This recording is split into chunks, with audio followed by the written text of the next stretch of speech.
take a look at Facebook and share it. Yeah. It shows up.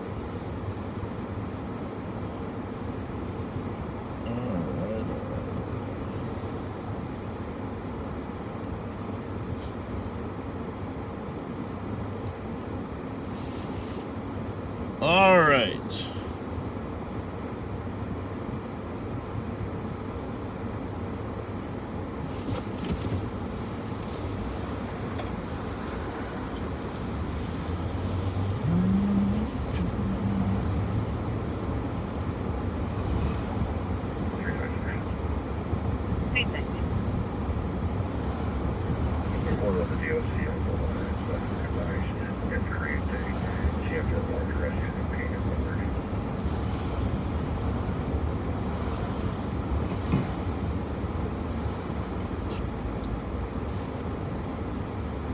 Show up for you? And that case number is 222-332.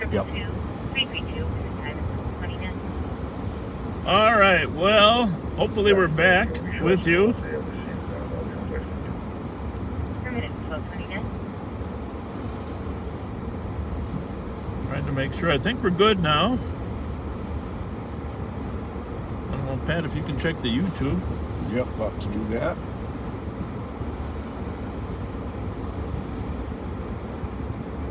So we are westbound on Jenks and Forest.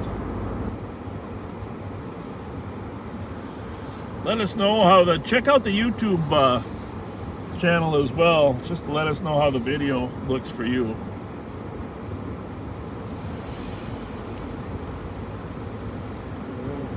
Looks like we're good. We got another pending call here we're going to run up to it on Clarence. It's at 1286. Yeah.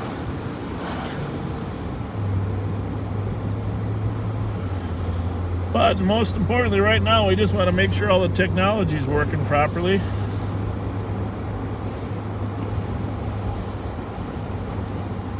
I had to laugh. A very kind Facebook friend commented when we were talking about this coming up that Bob and I were getting so tech savvy.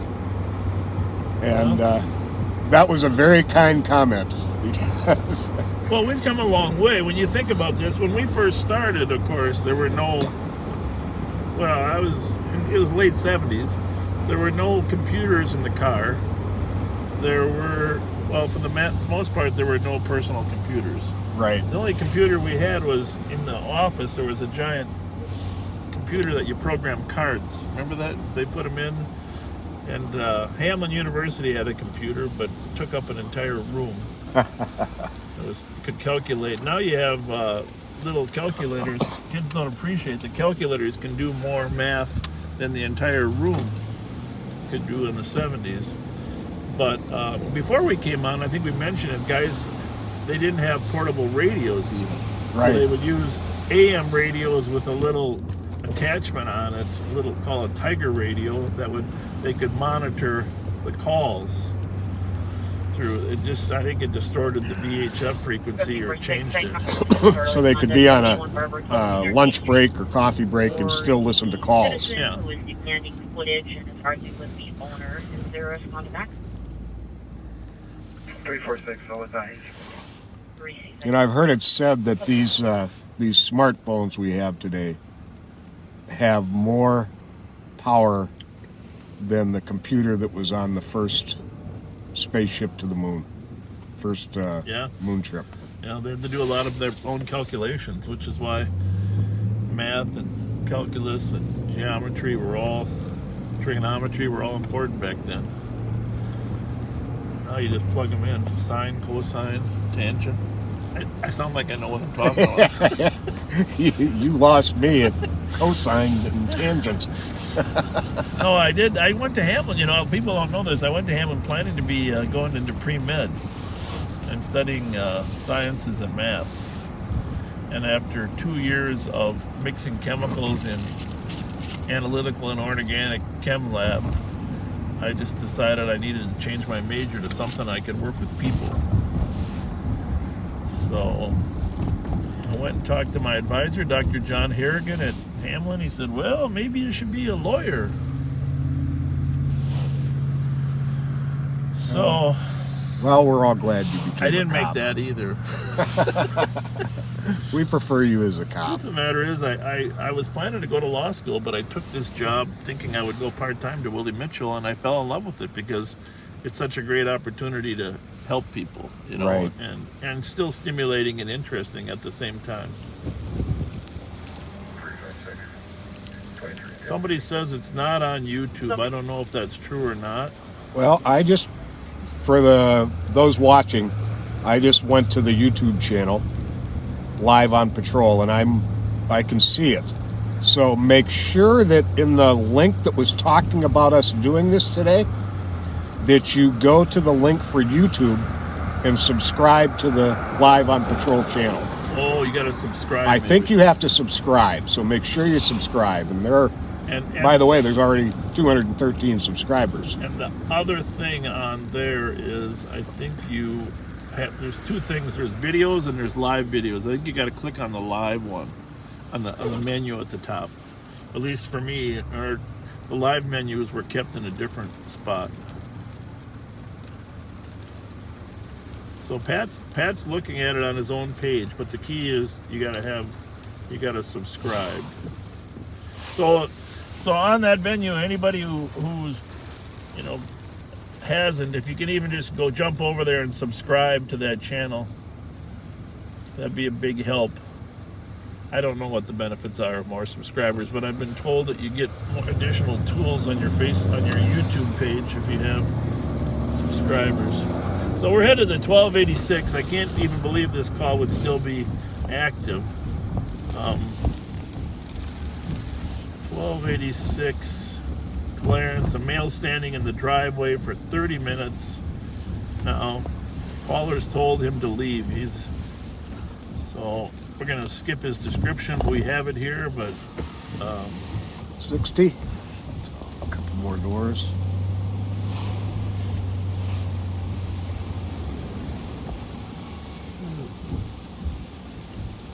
Is there an east boat that can break and start for an in-progress alarm, residential 979 Hudson Road? It's a panic alarm covering the keypad. I'll knock and see if they left. somebody's yelling to us. 339 is there a squad back? Somebody's throwing styrofoam at us. It sure looks like it.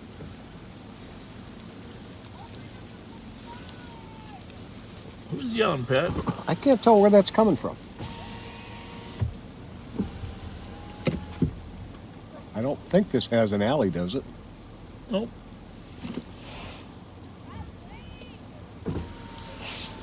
Well, somebody's yelling something, but it doesn't sound like they're in trouble. But they could be trying to get our attention and not want to come out in the snow. We just want to find out in case they're telling us where this gentleman went to. Anybody yelling out that window at all? Not that I can see. Turn the lights on, would you? Yeah.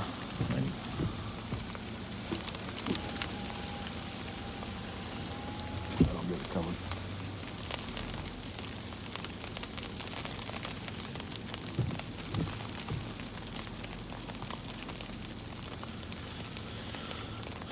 Did I mention winter's coming? Let's pull up in there and I'll go ask Okay. her. All right, that'd be great. You get to see Pat in action. And a suspicious party standing in the driveway that they asked to leave. It looks like it might be a duplex. That's the only complicated factor. I'm going to let you do the talking with her. Maybe they'll roll the window down.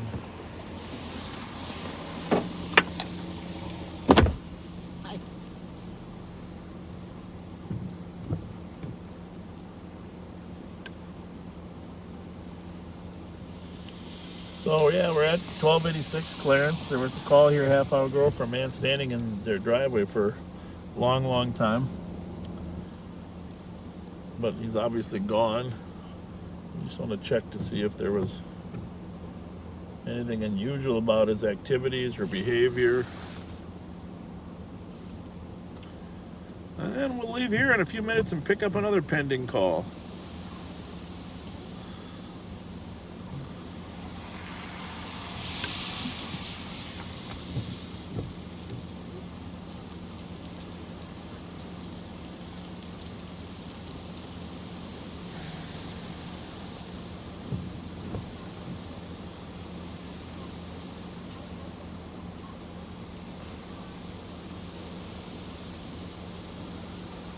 Do me a favor when he gets back in the car. Why don't you I think he'll look at some of the comments. It's pretty tough, but might have time to look at a few. So just tell him how good he looks in his mask, or just give him some type of compliment.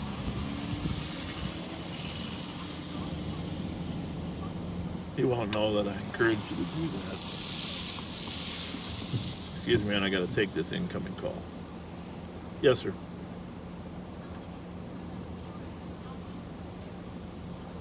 Yeah. Oh, I didn't know that. All right. Thanks for the info. Thank you.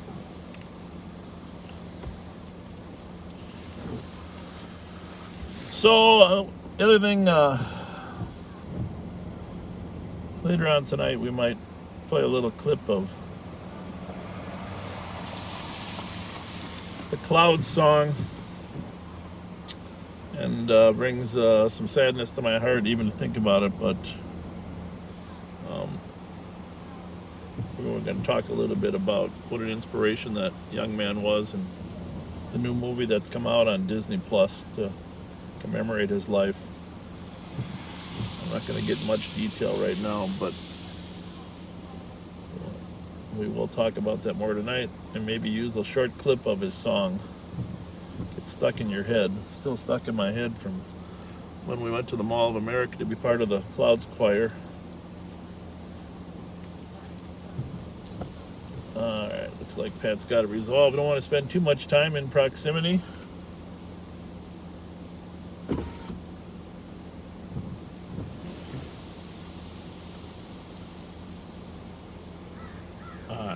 Tell him how handsome he is, those of you that know him. All right, what do we find out there, partner? All right. Well, he was last seen 10 minutes ago walking southbound with 2 bags. What was he doing here? He, very unusual, he came here asking for her husband, but not by name, just referring to him as uncle. Okay. And she told him he wasn't here, and he tried to talk his way into the house to wait for uncle. Oh. And she wouldn't let him in. He didn't get aggressive towards her. Smart. But just very unusual. He had 2 bags with him. He had 2 bags with him. Can I get 305 Did it look like he could be homeless at all? She thought he might be homeless. She thought he might be from the homeless camp over by the lake. There, yeah. Copy your 584. Yeah. 305 to 40. Got your phone handy? Oh, yeah.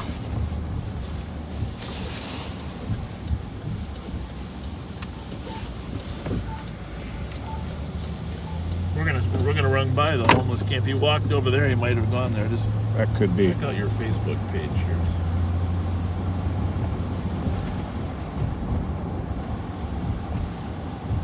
Any comments on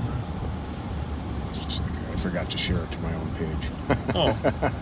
I shared it everywhere else. Well, you just take a look. I think somebody's texted me, said you got a comment or two.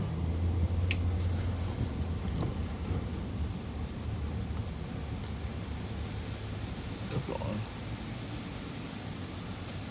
For some reason, I'm not. It's not great connectivity here tonight, no. Oh, here's the Hmong homeless camp. They got a nice fire going.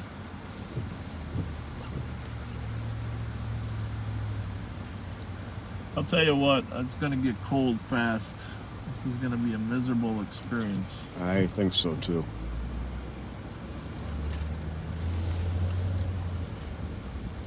Yep, I'm definitely. Oh, okay, there we go. Now I'm connected.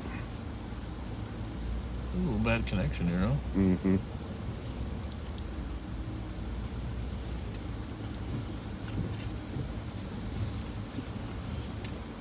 So we're in the trail, the old railroad track, Bruce Vento Trail here on the east side of Lake Phelan. We're going north this time. Normally we come in from the other end and go south, but since it runs right off of Maryland, we just popped in.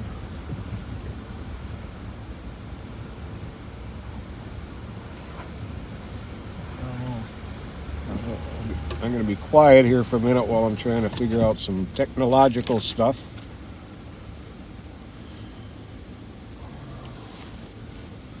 So we're gonna look at some more pendings here.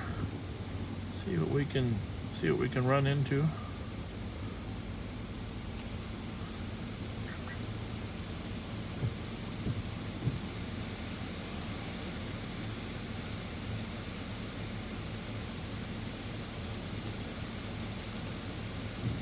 So we don't have any reason to believe there was any crime that occurred, so we're probably okay. Comprehensive disorderly conduct, called 86 Street for a male refusing to leave the driveway. Is there a contact? 86 solid line from North Party. Ready? Yeah. 2400, we just talked to the complainant there, and he's been GOA for about 10 minutes, went southbound. Thanks for the copy. Do you want to do that? Yeah, let's take your APD to. What do you You think? can divert actually to an in-progress domestic 8x4 Euclid Street. Daughter and boyfriend are physically fighting. Is there a contact? 357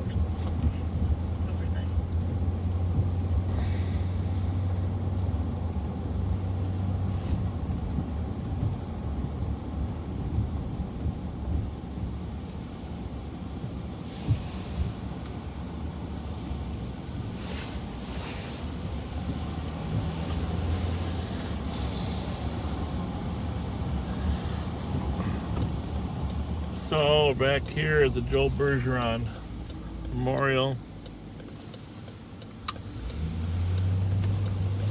Arlington and English, and we're gonna head south on East Shore Drive and back toward some of the calls that are impending. I sure am glad I brought my warmer jacket today. 336, it sounds like the male half is leaving. Per policy, it was originally coded as domestic. We're not able to cancel. So you said you really like to sleep when the air is cold, right? I like to sleep when the air is cold. Yep. My wife is the same exact way. And I have to find one of those. Yeah. See, I'm telling the other day airflow we things. weren't on Facebook, but Pat said we were talking about the temperature in the car, and he said, "Hey, I really like to have cold air. I put blankets on." I said, "Well, my wife's the same way." And I said she bought one of these things that's like this. It blows cold air in your face while we're sleeping. Of course, I can't be on that side of the bed. It's freezing. But so, and Pat said, "Well, is it a Dyson?" I went and asked her. She said, "Yes, it is a Dyson." Okay. So there's a Dyson air cooler. So, when's your birthday? Did I just missed it, right? No, it's in April. April. Well, we gotta get you one of those Dyson air. I don't even know how it does it. But it's pretty amazing how it creates cold air, fresh cold air. Yeah, I look at it and I can't figure out how in the world it does it, but I have been told it works well. Yeah. Somebody just said weighted blankets. Weighted blankets would Yeah? drive me nuts. Yeah. I like a nice, light but warm comforter over top of me. Yeah. And I think I mentioned to you, I don't know if online, I can sleep anywhere at any time with anything. That's from years of working too many midnights. Indeed. I don't sleep that long, but fast. All right, we're westbound on Maryland.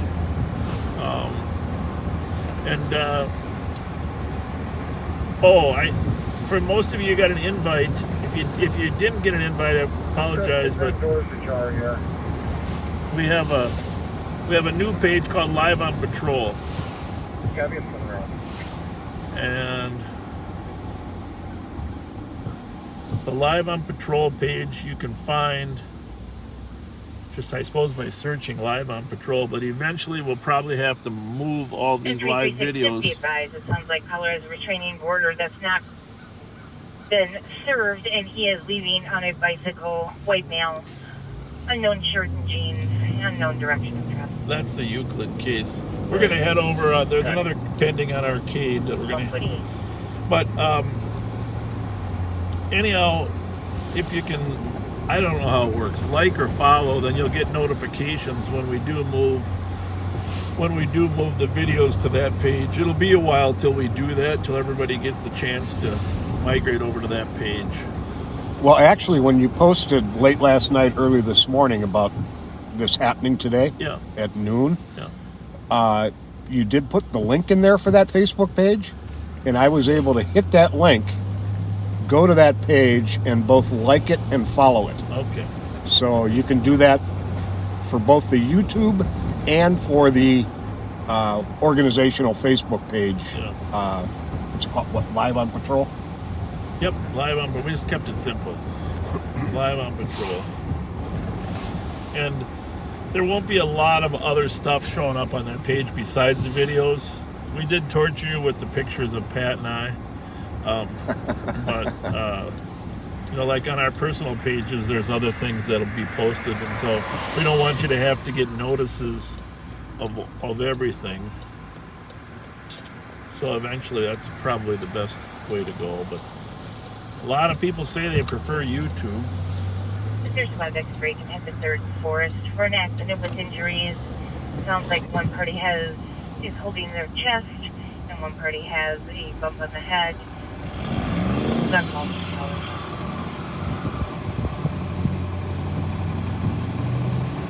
So we're southbound on Arcade.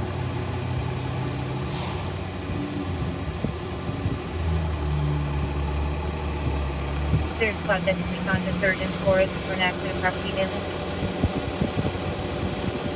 Yeah, I was thinking something we didn't talk about is how officers get their information.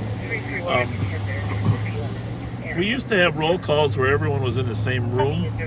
Right. Now with COVID, they don't do that. But at the beginning of every shift, all the officers would be in the same room. A little bit like TV, the sergeant would, you know, go over all the information. In the old days, it was maybe at a podium. Still is in some places. Sometimes just sitting at the table. And they would go over everything on a clipboard and talk about, you know, new information. People would have their notebook or their own clipboard and write it down. A lot of this is turned into electronics now.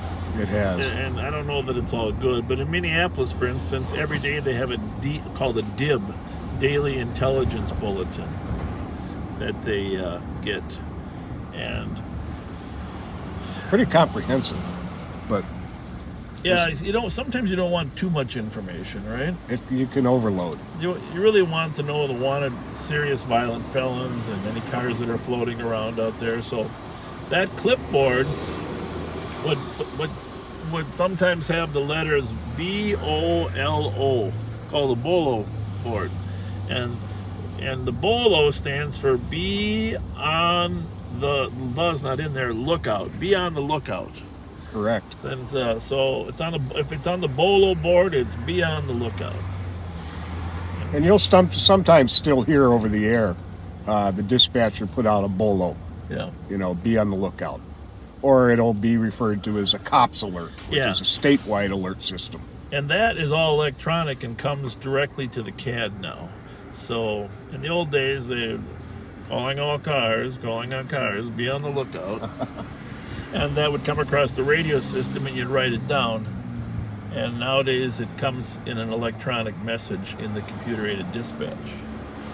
But back when we first got our first computers, they were actually called mobile data terminals, and they were very simplistic, right?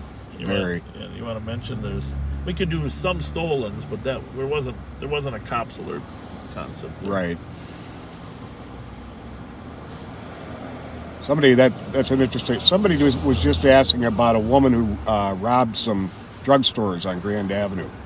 That was actually yesterday, not this morning. And a woman had gone in with a metal baton, like a police baton, and was threatening the staff in, I believe, the Walgreens and the CVS to rob them, and was unsuccessful in getting anything. I believe she did a third one in Highland Park, and ended up being caught on foot on the Marshall Lake Street Bridge towards the Minneapolis side. And they had a little bit of a struggle with her, but she claimed she had swallowed some heroin and was taken to the hospital instead of being booked at that time. But they did catch the woman doing that.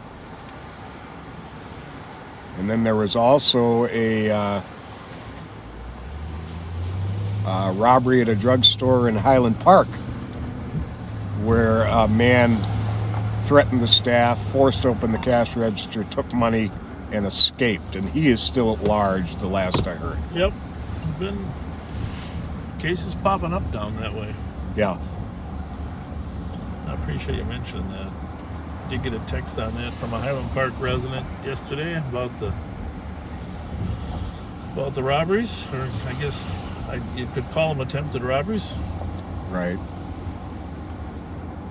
I also gotta mention, it is Halloween, and of course the sheriff's fright farm is not going to be occurring this year, partly because of COVID and partly because the building itself has some security issues for the future. But we are going to do on Halloween, we're going to do a drive-through Halloween in front of the sheriff's office downtown at 425 Grove. We'll post more information on that. But what made me think of it is, Anoka is really the Halloween capital of the world. They have the best Halloween celebration. They have a Halloween parade. Oh, yeah, they have an amazing... This year, they're not going to have the parade, apparently. They're doing something downsized. But a guy from Anoka took his pumpkin to California, and in the pumpkin contest, and he won the largest pumpkin contest. It's a $16,000 prize. He won like $7 per pound. Can you both head tonight? For 76 RTA apartment number 3, first domestic. And like caller went over to intervene in a domestic. so anyhow, Travis, congratulations for the largest pumpkin. Congratulations. Yeah. Travis Ganger. That's I don't know. That's a big old. I saw it on television. Oh, it's monstrous. Just wonder how they can make sure that you haven't got a fine little needle and pumped water into your pumpkin. It must be examine the interior for the consistency and do a DNA test on the interior of the pumpkin nowadays, right? Yeah, really. Either that or they got to measure their circumference. Of course, did you know that the circumference divided by the radius is the number pi, right? Kinda. Don't go throwing math at me here. All right, we're down on Forest to Minnehaha. Don't have a lot of calls, but the beauty of this drive right here is how beautiful the street is right now. Yeah, it is. Sun behind us, eastbound in Minnehaha. Anyhow, if you haven't liked or followed the Live on Patrol, just to make sure you get those notifications, and if you wouldn't mind clicking on the subscribe button on YouTube.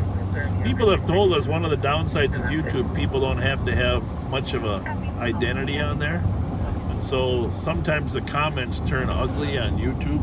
Right. They do. I've seen that happen. We may have to, if it gets that way, we have the ability to shut the comments off. We're not going to start that way, But if they start insulting my partner, that's a different thing. Well, like you say, always assume good intentions. Good intent. Love the police.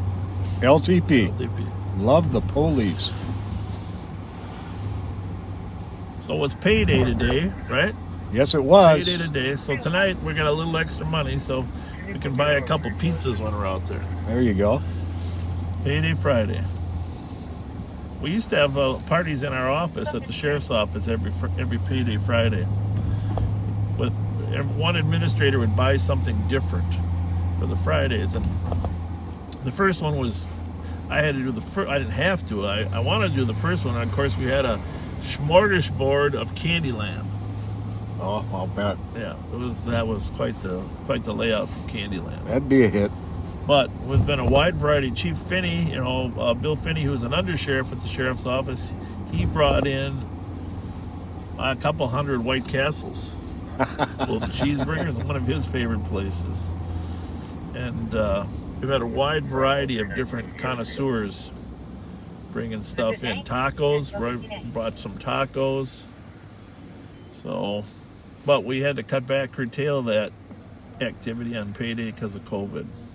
And of course, COVID now is making a comeback. So That has changed so much of daily life. yeah. It really has. Yeah, I don't go to White Castle often, but I've got to confess a bit of a weakness for the jalapeno cheeseburger. That's pretty good. I only go to White Castle. I mean, I love the taste of White Castle. Let me just say that. Not as good as a ham and cheese, but I love the taste of White Castle. But I only can go there when I'm going to be home in the next hour and a half. Someone mentioned chuck wagon sandwiches, and that's funny because I always brag about I do a homemade chuck wagon sandwich with about twice the meat and twice the cheese. That when I get energized, I'll make a batch of them up for my friends. And a chuck wagon sandwich is definitely a weakness of mine. I threw this one on 2 if you want to throw yours on 1. I think I already am. Oh, yeah? Pretty. I mean, I'm We're saying in- that because it's very quiet out here, isn't it? We're in sync. Gonna slide down here. We're just going by the St. Paul Saloon. We're gonna slide downtown. Go through downtown at lunchtime.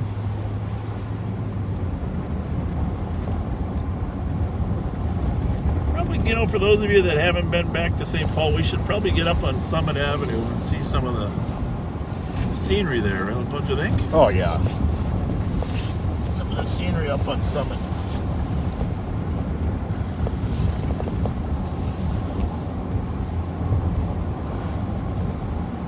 The trees in that area seem to have fared better Look than... at that one there. That was gorgeous. Yeah.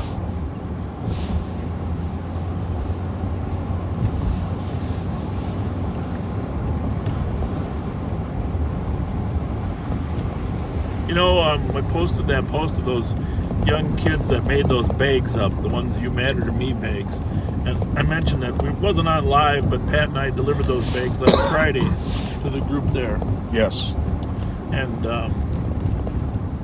the people were very, very appreciative. When we were there, they asked us to get some water too, so we went over and grabbed some water. Oh, there was water in each of the bags, but they wanted to give a little extra, a little bit of ice, so we grabbed them some ice too. But somebody sent a text in. We do try to look at those texts, and it says the Mr. Rogers quote about "look for the helpers," And I tell you what, that's so true in life. Look for the helpers. When I interview people for jobs at the sheriff's office, one of the most important questions is, tell me about any volunteer work that you've done. Right. And then secondly, tell me about any work you've done to help those that are less fortunate. Because we're looking for people that are willing to help others. We can always find people that are willing to arrest others. We need to make sure we're finding people that are willing to help others. So thank you for sending that quote in, reminding me. I did enjoy Mr. Rogers both as a child and as an adult. Look for the helpers. That help ethic says a lot about a person's character. Yeah. And is there a more talented actor than that Tom Hanks? I mean, Oh my God. I mean, how many different roles? The captain on the pirate, on the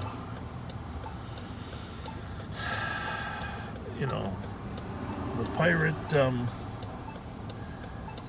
in Somalia, they're playing that role, and then he's got a couple other movies that are out as well. I mean, I just there's not a more talented actor in terms of a guy that can play different roles and not be typecast, Yeah, right? That was the word I was looking for right there. He has never been typecast. Okay.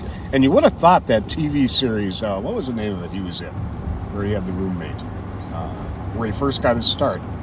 Well, I might have never watched it back then. But you would have thought that would have typecast him, but he broke that mold. He can play anything. He can play anybody. And in a way, that's the kind of police officers we're looking for. We don't want people to be one-dimensional. Right. We're looking for people that have good people skills but can still activate their other skills, and that's our goal. We're looking for people that can be helpers but also can... and by the way, my wife ran into one. We have a deputy that works for us named Mike Brock that works in our parks.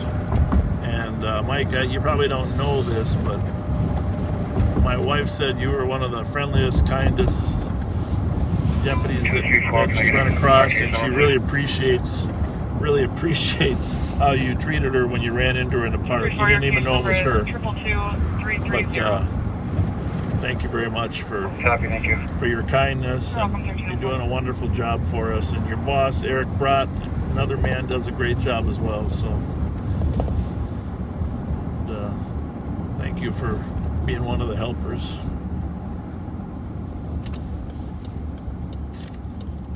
And we're about to turn north on Broadway from Kellogg. Kellogg being an extension of 3rd Street, or vice versa, 3rd Street being an extension of Kellogg.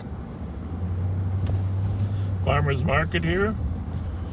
I mean, the market's not open, but this is where the location.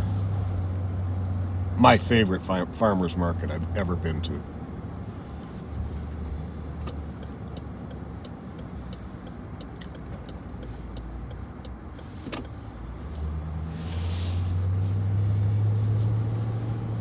CHS Stadium. Home of the Saints. Saints. Fireworks here this last year. That was fun. Socially distanced fireworks. There's a call at Laurel and WTS if you could send it to me. I'm going to switch this one to 2. You're on 1. I'll switch this one to 3. Okay. So we are covered. Thanks for joining us. If your boss just let you out now to go have lunch for your 1 o'clock lunch hour, for those of you that start a little late, we are testing out this dual stream today, making sure that we're able to dual stream to Facebook and YouTube.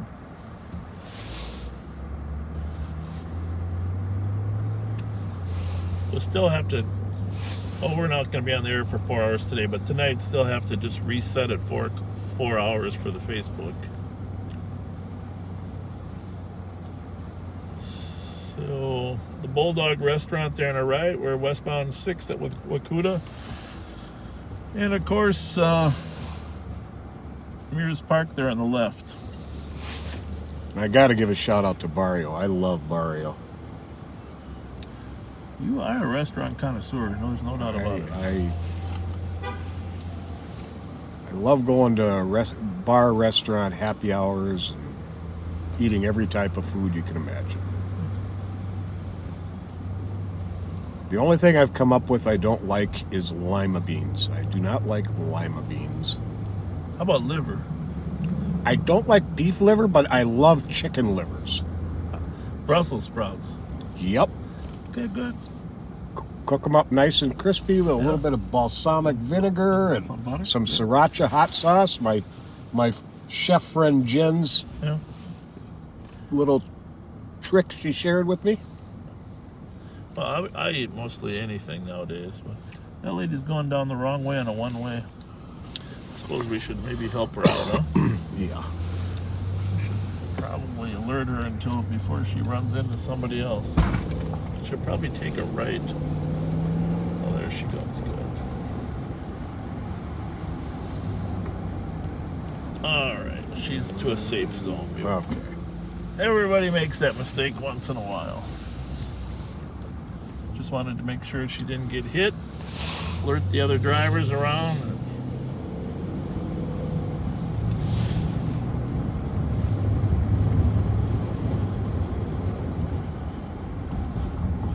Securing Financial, great corporation. Home of our friend Bob Fox.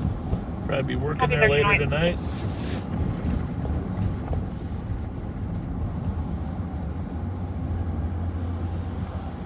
Pretty quiet. This is why we don't do too many afternoon, daytime activities, but we are going to get a chance to take a look at the city. Go back up on the hill, take a look at our beautiful St. Paul Cathedral. It's nice to have the air so clean and crisp. The old Dayton's building on our right, which is morphed into Macy's and now morphed into Tria Park.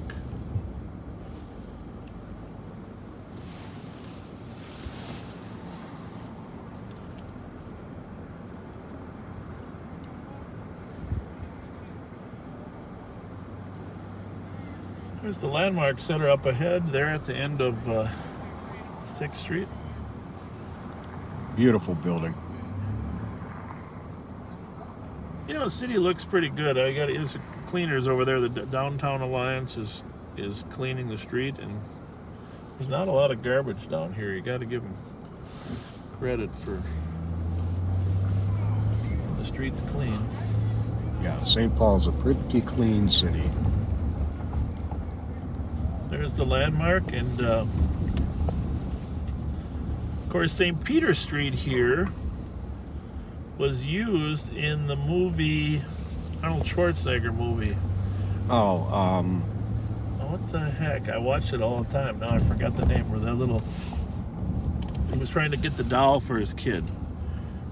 I can't remember. Someone's going to help us out here. Someone knows the name of that. That's Arnold it was a superhero name. No, Jingle All the Way. Right? There you go. Jingle All the Way. And some of our friends were actually the police officers were in the movie. Greg Majors was in there, a couple others, because they used extra law enforcement officers. Jingle All the Way. Right. And I mean, obviously St. Paul, the metro area's been home to some other movies, but that's probably one of the few that was actually downtown here. Right. Filming. So when you ever watch that movie Jingle All the Way, try to pick out some scenes that you can remember.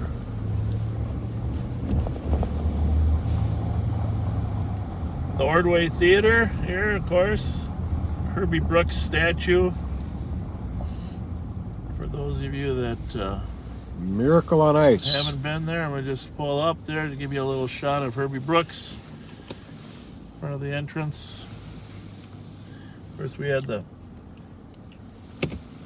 40th anniversary celebration here this last year, just before COVID broke out. St. Paul Library. Oh, he might come our way. We've got a theft that just happened at the Holiday gas station. Minnesota plate Bravo Kilo Tango 628 silver four-door. Okay. Maybe he'll come down 7th Street. What kind of car is it? Silver four-door sedan so far. Oh my God. We'll go over there and slide over and look.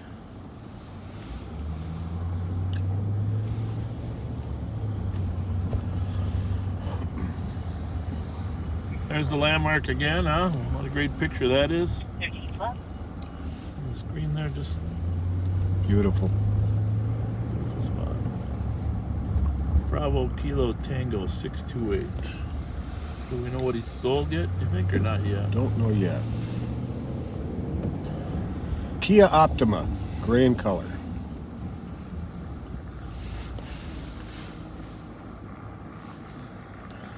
I have no idea what an Optima looks That like. silver car up there on the right, Yep. that's a Kia Optima. All right. Oh, no, it's not. That's a Chevy Malibu. But it looks a lot like that. Up to 7th Street here, huh? Well, look at Christmas tree Oh, it lights. says the vehicle is still there, actually. Oh. Hold on. You're clear.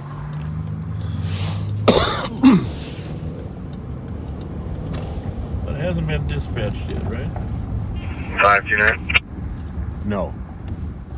529. Apparently stole some food. I'll be responding to a voice page to 235 East 6th on some folks sleeping in the Skyway.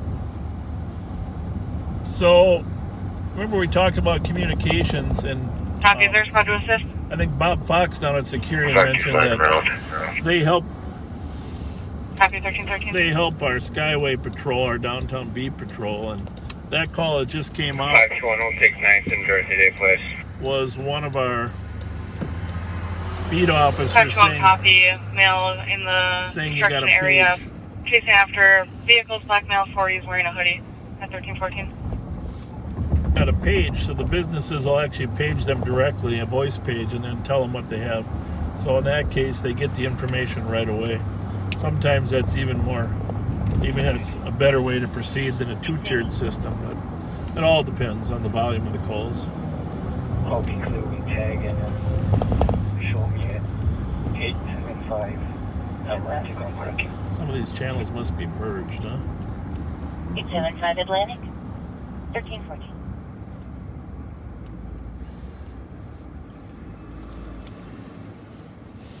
So I got the plate there, Patrick. We'll just slide. Bravo Kilo Tango 628. Been a lot of thefts from Walgreens, CVS, Holiday, Super America.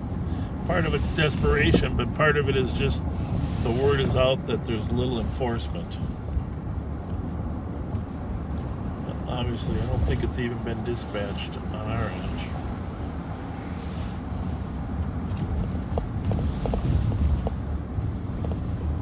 At the Holiday Station.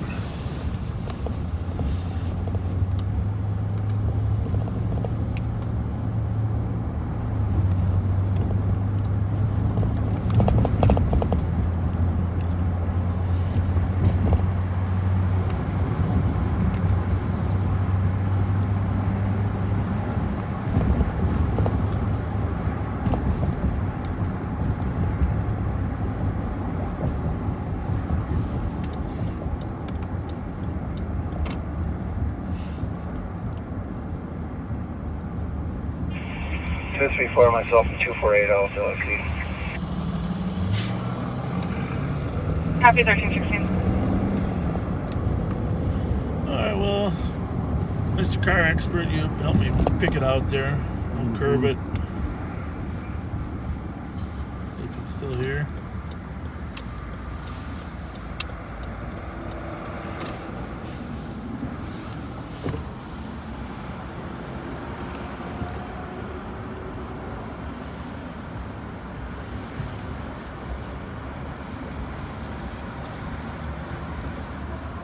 Looks like it's gone. I could talk to them real quick and get us a Mountain Dew.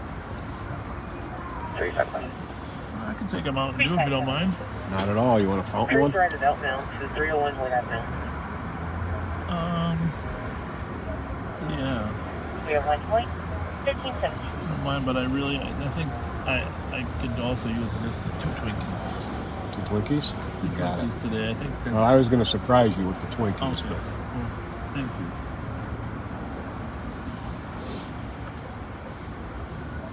you. Make sure I get a little angle for our viewers. how about if they've got cheese dogs? Yeah, I'm ready for lunch. We haven't had lunch yet. All right. Cheese dog and a Twinkie. I'll be right back. I'm going to sit here.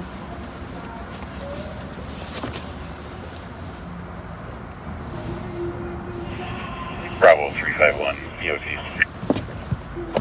Copy, have a good night, 1317. You're the best. They're probably going to talk about you while you're gone again.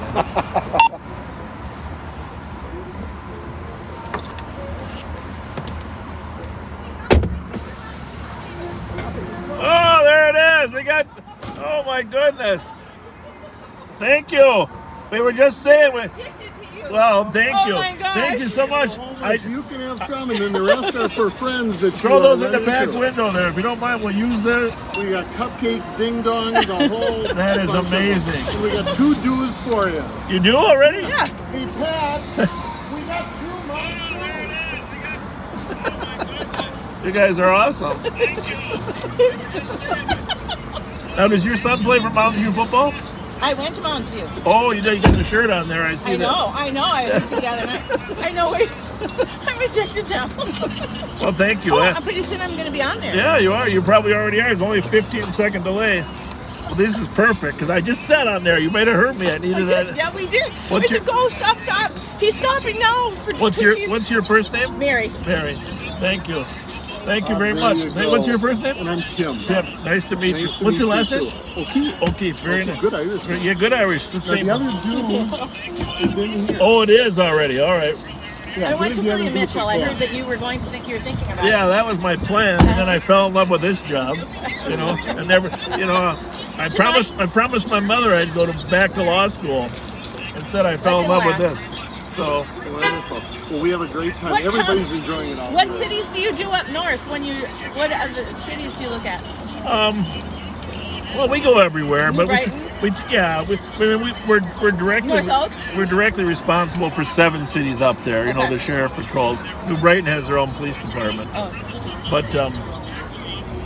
you're busy. she's got room. She's got room to get through. She's trying to get the ear pump, so I'm going to move my stuff. Oh, okay, got it. I'm just gonna stay here. I'm just gonna pull over a little bit to get out of the way a little bit.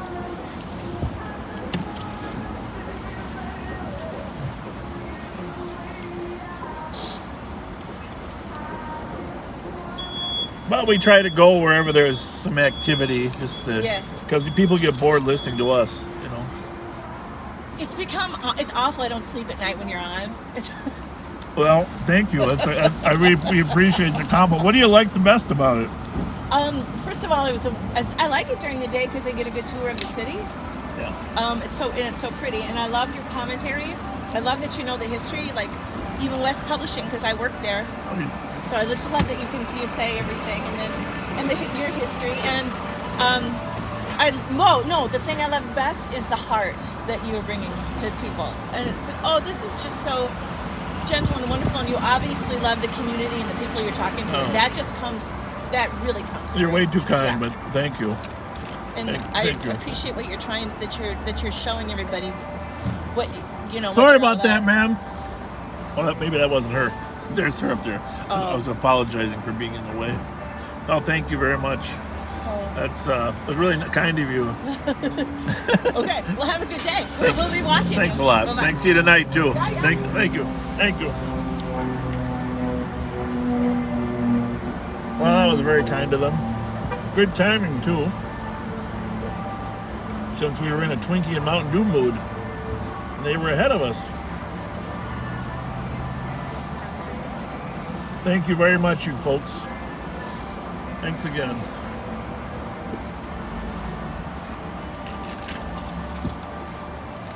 It's probably fitting that I ate the Twinkie before the cheese dog.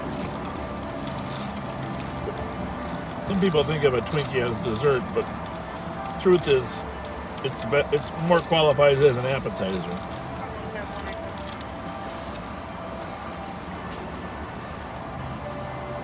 Now we got some extra Twinkies in case we have to put a fight out. Instead of using water on a fire, we just use Twinkies for people we run across tonight.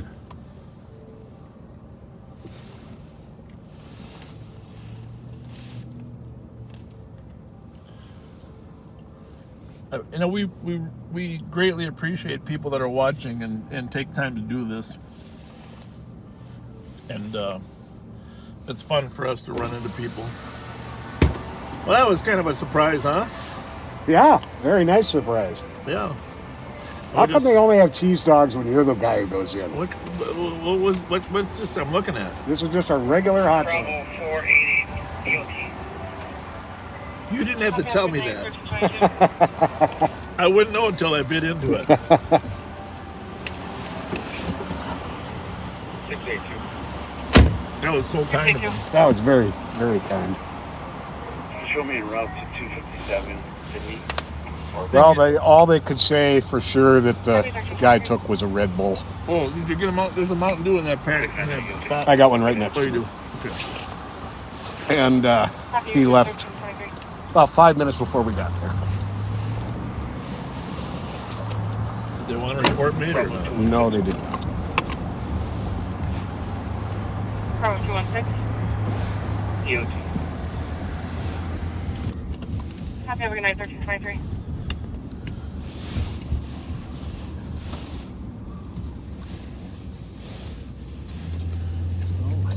I'm gonna let the squad handle that one in case the car has some significance to something else they're working on.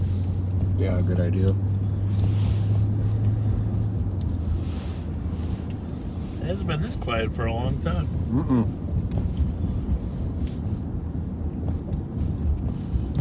The day's gonna come though where someday somebody that doesn't like us is gonna be in that holiday lot. Man.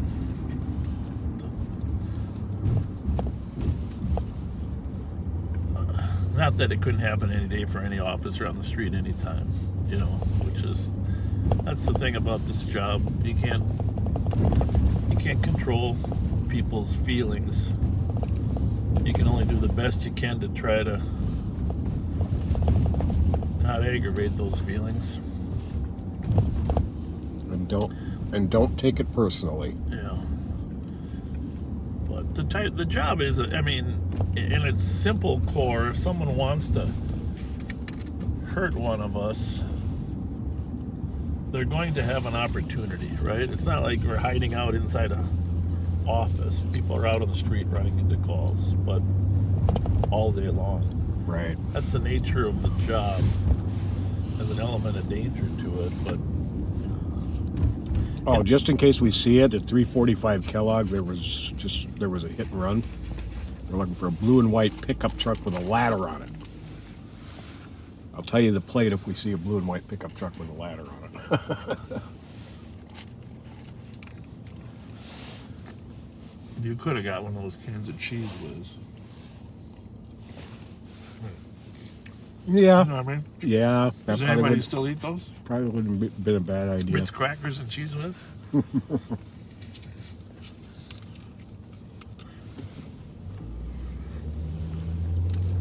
just kidding you. Thank you. Thank you very much. Absolutely. Takes the edge off the hunger.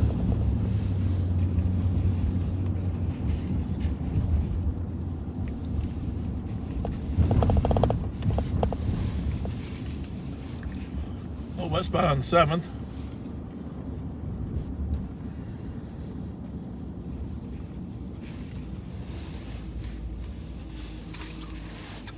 Well, 767 south of Robert, there's a 911 hang-up. They called back, hung up again.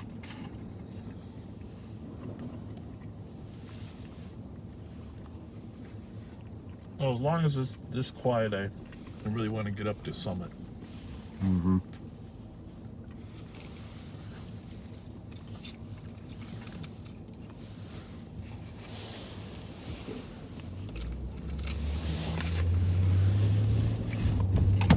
Fletcher 50. 50. You assist 249 and then 911 open line at 767 Robert Street. Zero. 1327. 249, I can advise on that. Copy 250, clear. Good night. 1327. 515. 515. Put me in 506 as couple. For some reason, I seem to be the only one getting the updates from Chloe for the last couple times. Yeah. I don't know why that is. I'm not getting them.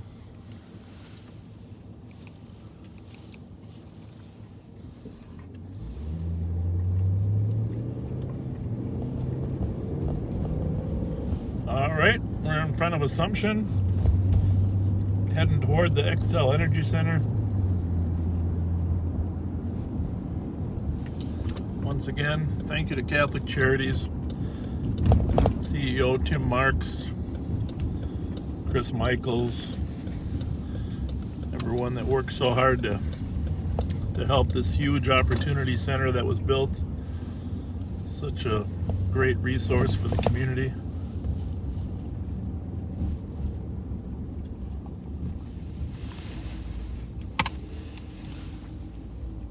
Is that road blocked there now? Yeah, completely.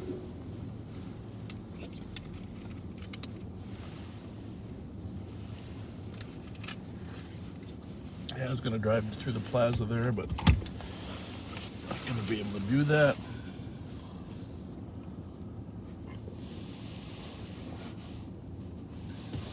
Run up and take a look at the cathedral here. I'm not coming out yet, buddy.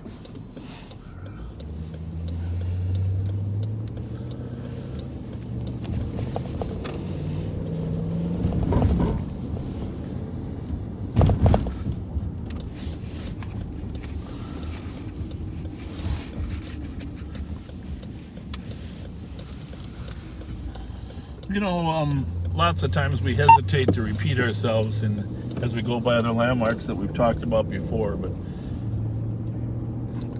because, well, we just don't like to be redundant. But if you go back and listen to some of our earlier ones, 151. probably pick up some information about the city in Sterling general. Highland, Wisconsin, Alpha Echo Kilo 7949. Minnesota History Center there on our right. Beautiful building. And the cathedral on our left. My knowledge of the history of this city is dwarfed by yours. No, I don't think that's true. Just we have different parts of the history. There's the cathedral. We got to get on the other side to appreciate its beauty because of the lighting. It is a beautiful cathedral.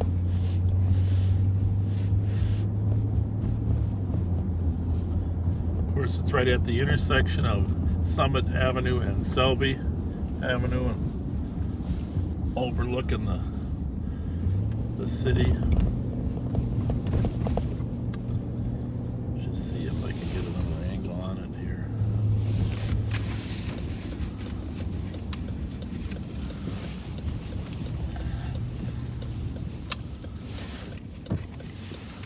It's a side view of the cathedral. Copy at 1331. No. Remember when the dome used to be green because it had oxidized the copper up there? Mm-hmm.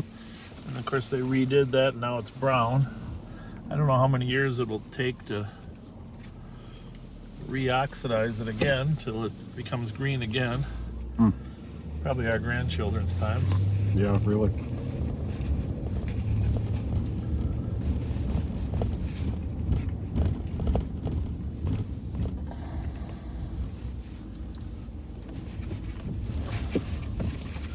Well, I think our technology is working okay. Let us know on Facebook if our video on YouTube looks okay.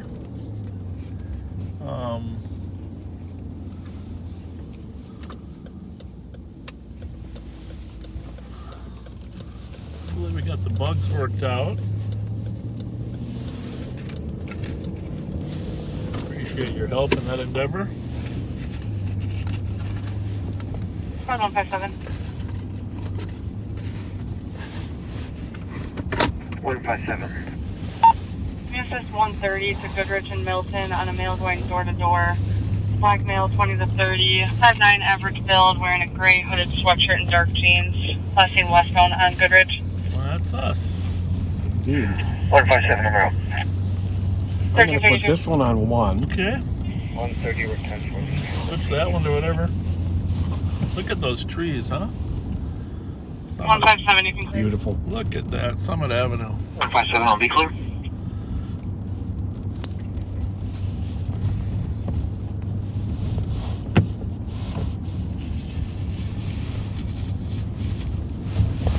What a beautiful day to jog Summit Avenue. For those of you not from St. Paul, a lot of the houses here have what are referred to as carriage houses. behind them, which is where the carriages, as the name would suggest, were kept in the past century and a half.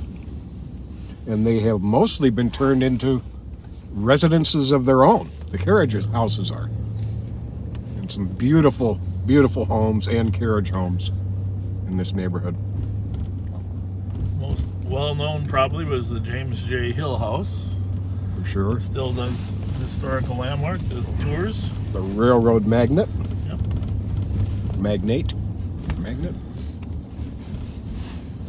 But I mean, there's some gorgeous houses here. The problem, of course, is if you own one, heating it.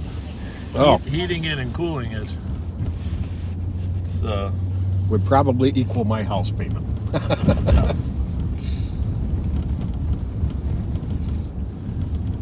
Some of them have become multi-family now. 151, I copy around 790 Summit on an area check for a vehicle casing comes out at 1334. 790 Summit, an area check for a vehicle casing houses. So we got to get a vehicle description of that. 230 at the conversion. Yeah. Chloe's gonna hook us up with that vehicle description, I'm sure. 230 copy the burglary report at 264 LaFond Avenue at 1334.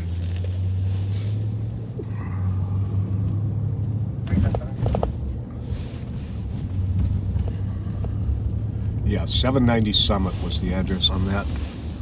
Copy at 7717, hold lower unit, probably issues on her. And then we got the suspicious party walking at Milton and Lincoln that we're going to slide in on. Or was it Goodrich? Milton and Goodrich. Which is just a block away from a carjacking 2 weeks ago. Yeah, good point. It might be a whiskey plate. Chevy Lumina or Malibu. Okay.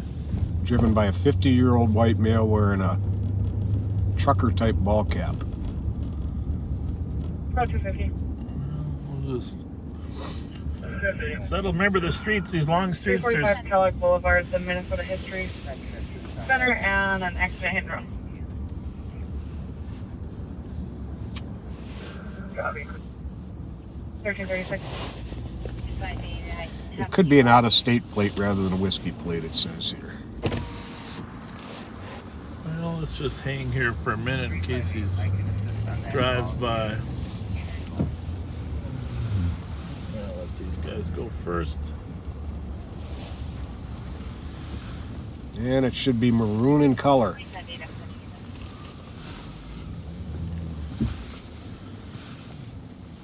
So Avon is 800 west, so 790 is just a couple doors down. Maybe on Summit it might even be one door down.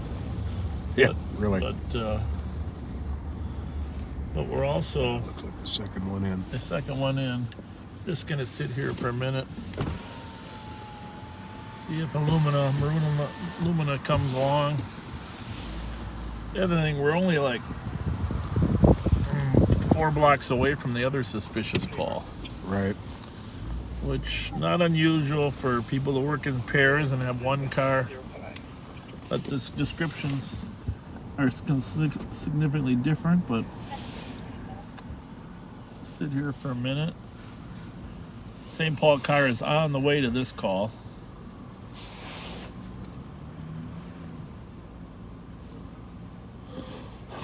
Just make one quick trip through the alley, huh? Then we'll head Sure. over to the other one. Sure.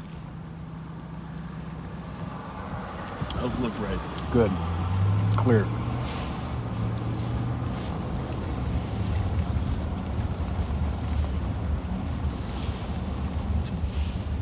Too far from the governor's mansion either, just a little further down on Summit.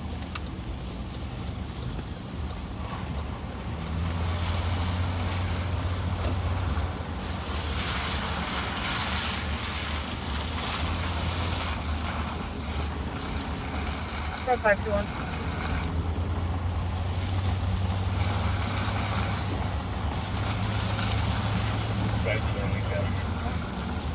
And we won't be going there because we're a long ways away, but just to keep you advised, there's a group of males fighting in the parking lot of Cub Foods over off of Hudson and between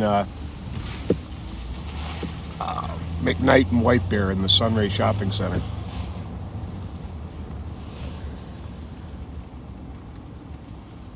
That's not good. No. Things do start to pick up around 2 o'clock. That's usually kind of the pickup time. 4520. After everybody gets their stomachs fed like us. Copy, thank you, 3039. Let's run over to that Goodrich and Milton area and see if there's a suspicious man.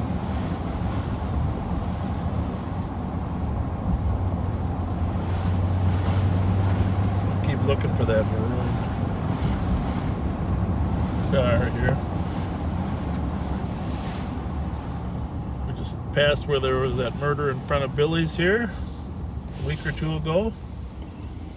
I don't remember the description on the Milton and Goodrich. The black male. There we go.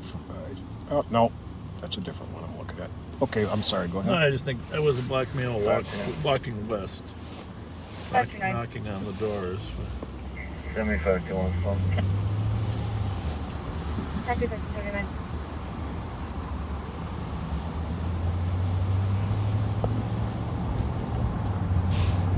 This is the thing about police work. There is nothing illegal about walking door to door and knocking on the doors. Let's just say that that's a completely legal thing, unless you're peddling without a license or trying to sell things, soliciting, etc., etc. But that's part of the issue is the mere presence on your steps, unless it's posted no trespassing on your property. That's what's interesting about the no trespassing statute requires that a party be given clear notice not to come on the property before they can be arrested. So most people don't have big no trespassing signs outside on their sidewalk. Right. So if a person comes up on your porch and I mentioned this before about the different types of burglars there are. Burglars like to be able to be hidden when they pry your door. Oh, this is a beautiful street, huh? Yeah, Check that out. That's gorgeous. This is Goodrich now. Burglars like to be hidden, so a lot of these houses will have enclosed porches. Not all of them, but a lot of them. There's like two on the left having. So if a person comes to your house and your porch door is not locked, if they come in, that technically they haven't violated the law yet. Correct. That's why you need to lock your porch door. I hate to say it, a lot of people don't like to have to do that. Because if they forcibly get in, One in that's... squad goes to 911 Rice Street, unique adult daycare center on a silent panic alarm. So if they force their way, they've committed a crime. If they open the door on a porch and they go inside, technically they haven't committed a crime yet. And so this is where it gets difficult proving some type of offense. Right. I think we'll just... 250 up right now. I don't want to scare them. Right. We don't know that we have anything. 250 copy, 64 copy on channel 2. So although in and of itself, what this guy is doing is not illegal, it's most certainly something worth investigating. Because yes, it could be someone completely innocent looking for directions, soliciting, or it could be someone looking for a house to burglarize. And not unusual MO for a person to try to look legal to get inside your thing so they can pry your door open. And, it comes from years of experience of seeing that happen. People will use other ruses too. I'm looking for a dog. Oh, I thought this was somebody else's house. Just a wide variety of... But, I mean... We still have the technical right to ask someone questions. This is where it's an interesting area of law. You can ask anyone a question anytime you want. The next step is the authority to detain them. You need to have enough reasonable suspicion to detain someone and say, hey, sir, just stay here, don't go anywhere. Detaining is really requiring them to stay in your proximity. Then there is the next, obviously, 251, copy 250. enough probable cause to actually arrest someone is another threshold. But there's some things in between. I was thinking about this in that DWI arrest that we were at. If an officer has enough reasonable suspicion to believe that your driving suggests that you've been using alcohol, he can sequentially take you to the next step, which is a field sobriety test. Correct. So he's got your driving behavior and your field sobriety. At that point, he can request a blood or breath test in the field usually. So if you pass that breath test, he's likely not going to arrest you. Correct. But if you fail or refuse, then he is going to arrest you. So there's a sequence of events that occur as officers develop additional information. And the courts have said, at certain steps you can do A, B, and C. But the thing that people quite often forget is nothing prevents us from pulling alongside of people and talking to them. At that point, they're not detained. We haven't restricted them. We're just asking questions. And Pat and I have made a living out of that type of work, correct? Exactly. I mean, it's no different than what anyone watching could do. You can walk up to someone, drive up to someone, and start talking to them. Right. And if they don't want to talk to you, that is certainly their right. But it is certainly within anyone's right, including a police officer, to attempt to talk to anyone they would like to. And we gather and glean a lot of information in the course of those conversations. You can tell a little bit about a person in just a friendly, upbeat conversation. Sure. And you also, I think, as many people have seen, the way in which we approach people, not only can you potentially glean information, but you create relationships with people in the neighborhood. It's a win-win, right? Absolutely. It's a win-win. Well, we haven't seen this suspicious gentleman on Goodrich or Lincoln. We'll go down here to Fairmount. We haven't had, usually we get a second call if the person's really suspicious. West 52964.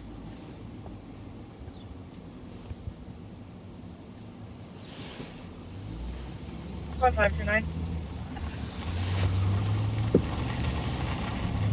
But I'll tell you this, that the level of suspicion changes as things occur. Right. As if it changes for the citizenry too. If there's a high crime rate, people will call us more often. If there's less crime, they'll call us less often. And I got a response for 246. if the media is reporting certain types of criminal activity, they're more likely. Which, by the way, if you've seen, there's been a huge increase. Pat and I have been talking about this for months, about these carjackings, but the news media has been covering them and what's going on in Minneapolis. I haven't been reposting the news stories, but I'm sure you've all watched the number of carjackings that have happened in Minneapolis. Which one of these Mountain Dews is mine? Do you remember? Just a second, and I will. That one. This one? Yes. Okay. I'm drinking more than you so far, right? Yes, you have.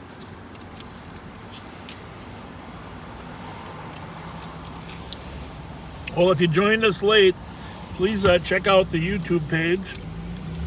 And I'm not sure why some people like it better. Maybe you can keep streaming that, close the window. I don't know, Facebook sometimes shuts you off, but if you can subscribe to it, you'll get notified when we are live. We're going to attempt to stream to both.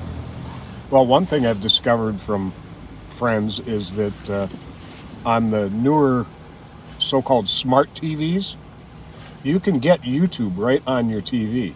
Yeah. So you'd actually be able to watch these live feeds on whatever size screen TV you have. Yeah, and actually I do that on our TV. which we don't have a real smart. Well, we have a real smart one downstairs where our 15-year-old son gets the real smart TV. Okay. We that's have appropriate. a B- TV, and that's he's not a smart TV. But you can, Comcast now allows you to search YouTube. So it's not really our TV that's smart; it's our Xfinity that's smart, and our TV. Some people have TVs that are smart, but yeah, I do. So like during all the protests, if you just type in live protests Minneapolis, you can get these multiple feeds that would show up on YouTube. So you can kind of click through them and pick the live feed. Sure. Mercado Media, Andrew Mercado Media is one of the best ones. Another shout out to him for his streams. He's been going around to all the cities as well. But I started out here in Minneapolis, and so we enjoy watching him. So yeah. That is a little nicer to be able to just pop it on without having to stream the app through your phone. Sure. Or some people hardwire their computer to their TV, but that's a little more extra work. Right. Northbound on Lexington here. Northbound on Lexington, coming up on Selby. We got another suspicious call we're going to slide over to. We won't mention it until we get there. I think there's a lot of people listening to us sometimes, and the call hasn't been dispatched yet. On the northwest corner here is Mickey Frost Truth Center. 8 to 18, working with kids to keep them out of gangs, does a great job. Our sheriff's deputies have been working hand in hand with him, but he's to be thanked and complimented. You've probably heard about him before, but longtime friend, used to coach him in basketball at Central High School during the original Night Moves basketball. Oh yeah, Night Moves. You know, the thing is, I do travel around here. I realize I don't get out of town enough. Oh, I usually by this time in the year would have taken at least 2 trips to see my sister in Arizona. Is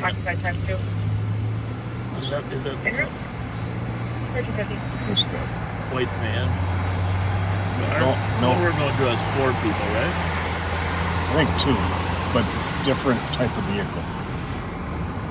Oh, maybe she said sedan. I heard van. That's probably it. Okay.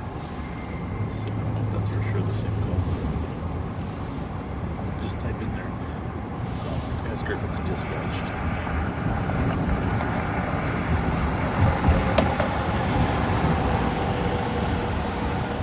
Well, it's really hard for me to watch that speedway still be boarded up over here, isn't it for you? Oh yeah. The Super America, so many interesting historical activity. One of our deputies was working off duty there one night when there was shots fired in the back of the building while he was in the front. Terry Sukula was working there. Oh really? Yeah. It's not too much fun when you're standing in front of the building and you hear several shots fired in the back. No, that's. Hey, by the way, Chief Todd Axtell, who once again does an awesome job for the city of St. Paul, appeared before the city council this week to answer questions about his proposal and the mayor's proposal. And I did download his. I downloaded his PowerPoint, and there are some very interesting charts and graphs on that PowerPoint that I'm going to post this afternoon about crime trends, staffing trends. Because we need to have a frank conversation about the number of bodies that the police department has and the increase in crime. But we've talked about it several times, but now we have some concrete charts that your chief has posted. So later this afternoon, before our evening session, I'm going to post those on my page and, take a look at them and we'll have a conversation. You can change this to a UMD. Advise 151. Copy 1353. What kind of car are we looking for, Paul? White sedan. What's suspicious? They've just been there a long time, or what? That's it. Just been there a long This is time. the problem. They don't. But one is in the front seat and one is in the back seat, which is. Well, that happened to me yesterday. This last, you know, when we had that big rainstorm, Right? I left my passenger side window open. Oh boy. I don't know why I did that. And of course, the passenger seat was sopping wet. So any of my family members driving with me had to be in the back seat. So here they are right There here. it is right there. Just pull up, do a little friendly stop since. White Pontiac we've got with no front plate.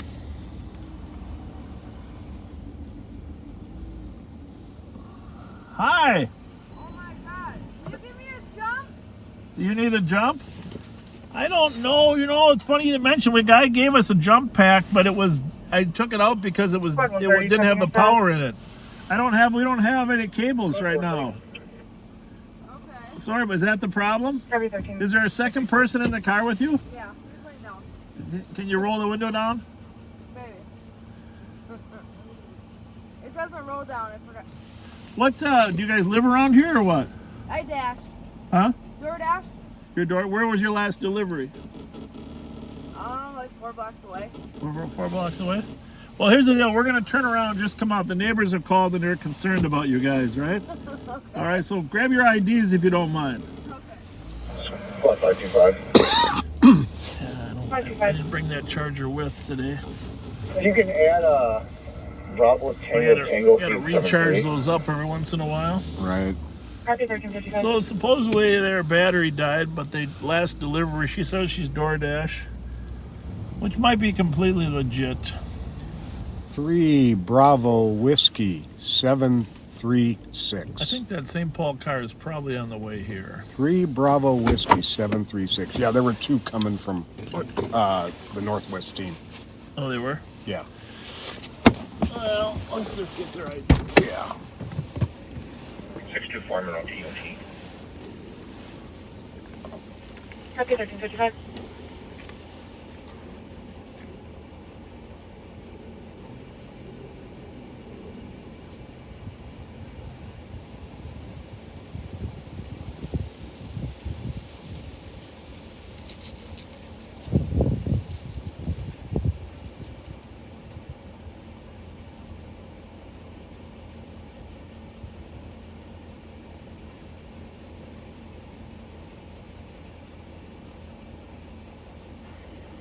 Squad 136.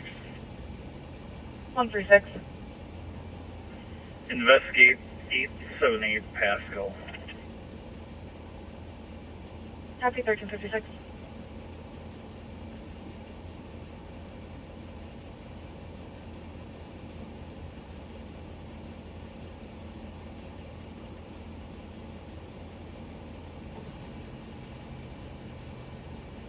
Squad 248.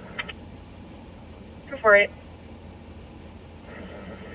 10-8 with a supplemental. Copy 1356.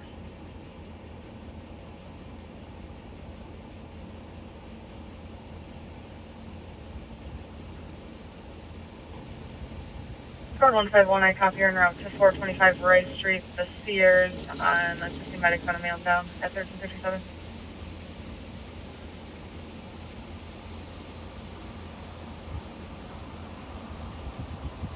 Squad 248.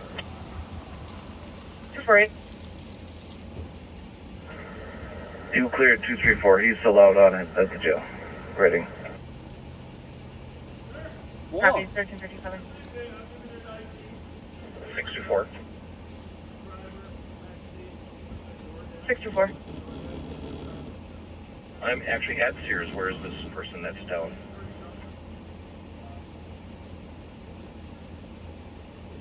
Looks like it's the south end near the sidewalk on Rice off of St. Anthony. So black male, possibly white shoes, and a gray sweatshirt. Wait, you can say it to me and I'll stay on for a second here. Copy 1358.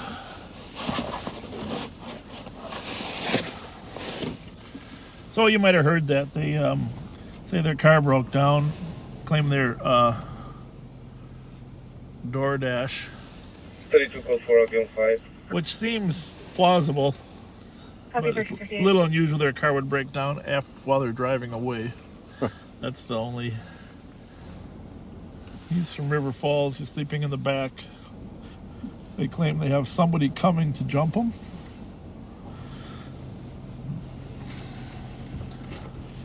Good news is he wasn't prowling the neighborhood.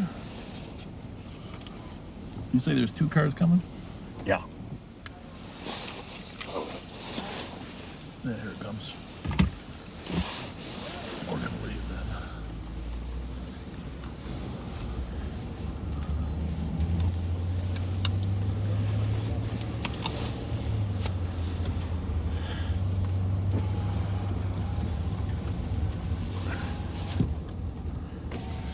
It is getting a little nippy, isn't it? It really is. Holy moly. Didn't notice it. Temperature is 41 degrees. I'm gonna have to grab some gloves for our night patrol, I think. I think you might be right. Anybody know how cold it's going to be tonight at midnight? 624. I'm sorry, I know the white shoes, but was it a gray hoodie and a baseball cap as well?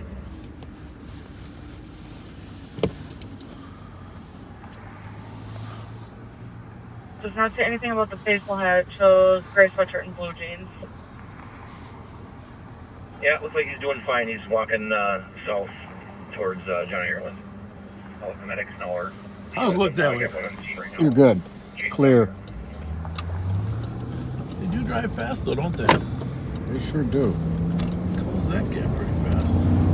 I'll take a drive through Como just for the beauty of it, huh? Sure. As long as we don't have any calls anyhow. Northbound on Lexington and Minnehaha. We've seen the cathedral today, Summit Avenue.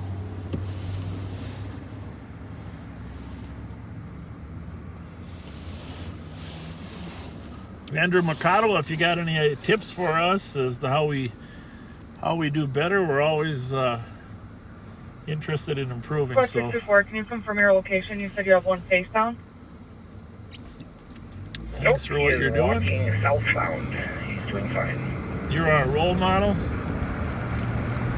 You are definitely a videographer extraordinaire.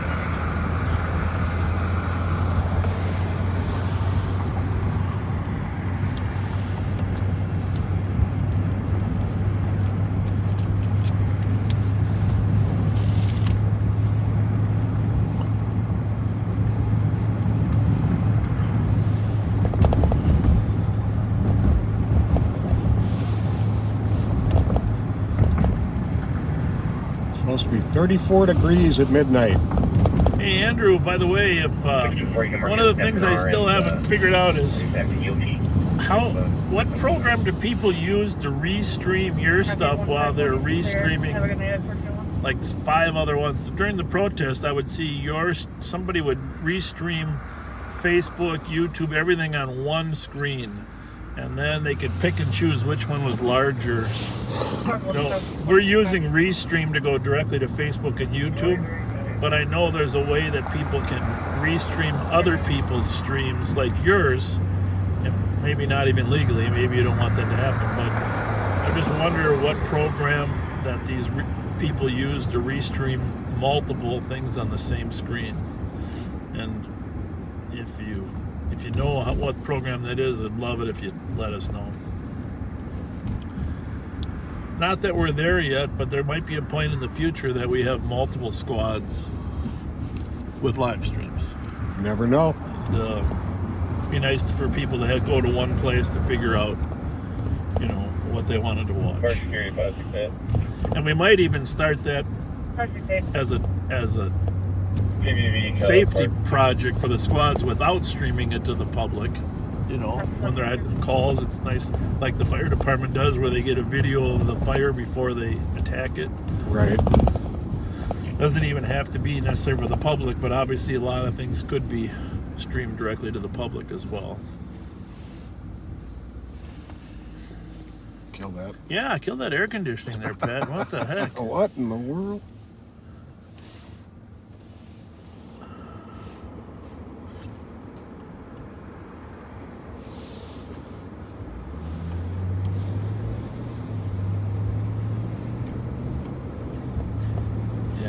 Andrew, one of my memories of Andrew, he covered everything, but I've complimented the St. Paul Police Mobile Field Force team, which we assist, but Troy Green, which during the riots, Troy's team, not on the first day necessarily, but as we figured out what was happening, Troy's team blocked the bridge entrances to St. Paul. And so as the large group was trying to march across the Lake Street Bridge, Lake Marshall Bridge, St. Paul prevented them from coming in. And a couple other bridges as well, north there by University and Franklin. But I think Andrew was with that group. And I remember one of his quotes there. He said, it was a direct compliment to St. Paul as well. He said, "St. Paul don't play." So at that point we weren't going to let that level of destruction come back across the river into St. Paul and Ramsey County. And St. Paul Police Department Commander Troy Green did an awesome job. Perhaps as a sign of flattery, that phrase has kind of been adopted by law enforcement on this side of the river. Well, you hate to have a saying because people begin to prove you're wrong, and they always can, But it is important to know that we're not going to allow that level of property destruction to take place again. And the governor's office is committed to making sure that doesn't happen as well. 132. So. And as an interesting side note to that, it had been hundreds of cars and people that were trying to cross the bridge during that. And some of them that were able to bypass the bridges being blocked were subsequently stopped and found to have, there were guns, there were cans of gasoline. So it was definitely a move that saved a lot of property damage from coming to St. Paul. And actually, that's one of the best civil disturbance techniques is to limit and restrict movement. And then that restriction of movement allows you to have a sense of who's going where and establish probable cause to do some additional searches. Correct.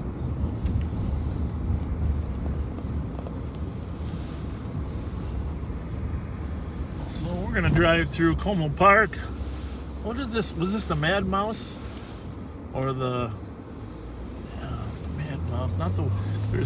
There was one here at Como and one at the fair. One was the Wild. I wish I could remember. I'm not sure. People will remember. I love Como Park. Love to be able to watch the giraffes. The giraffes, the cat den, the wolves over here. Unfortunately, it hasn't been a lot of opportunity to do that.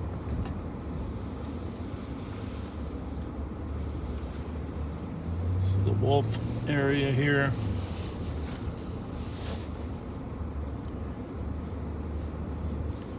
We are on a special diet. It does not include you.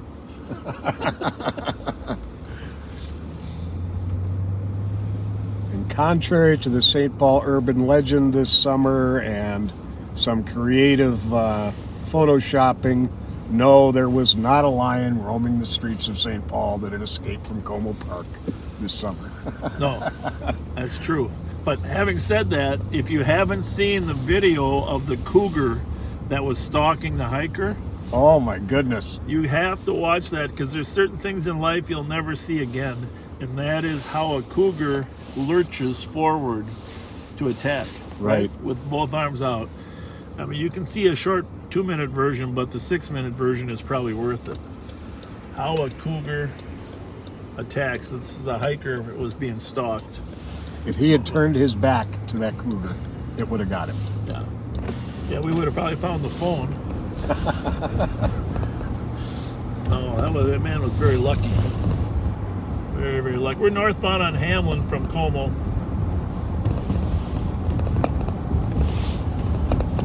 And yes, for those wondering, yes, we are going live again at 9/11 tonight. Probably got to get a 20-minute nap in before then.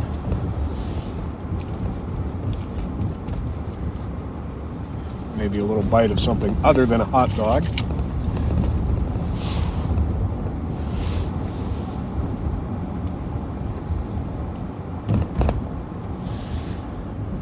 Being told it was indeed the Mad Mouse. Mad Mouse, huh? Yep. Okay, thank you. Thank you, Nancy. And of course, there were many other memories there. Of course, Casey the gorilla. And you guys put your Como Park memories in there, because Sparky the seal. Don't forget Sparky the seal. I remember we used to go into the old little house there and make the plastic molds of Sparky the seal and Casey the gorilla.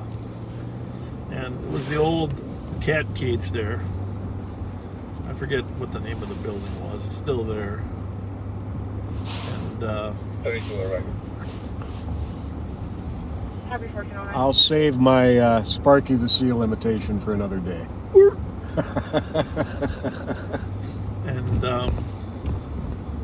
oh, but how many great memories can you have feeding those seals with a little fish? You buy a little fish, throw them in there. That's a memory pretty cool. too. Yeah, all my kids have had that great experience of feeding the seals. A little circular seal island there. It's amazing. I mean, the cat house and the things that have been developed there.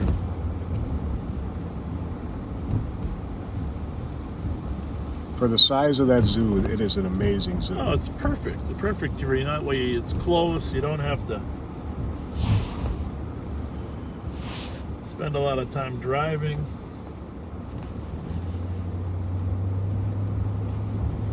They got rides there too, of course, the Como rides. And in addition to the Mad Mouse. There was a time when you could actually ride the tortoise. Someone Yes. reminded me. Well, it didn't go very fast. It just sat there. Just sat there. But yeah. But you'd eventually beat the person riding the hare. And the conservatory there is a phenomenal facility in terms of how the beauty of it. A lot of people do their wedding pictures there, and even the entrance there. My wife and I did a lot of our pictures outside of the conservatory. Might have done some inside, but most of it was outside. Some at the gates ajar, and then outside the front of the conservatory. Beautiful facility. But I remember when I was in elementary school, we used to come here to see some plant that would only blossom once every 7 years or something. Does that sound familiar? Yeah. Maybe somebody will remember it. A plant that would only open its flowers once every many, many years. So that was our field trip to the conservatory.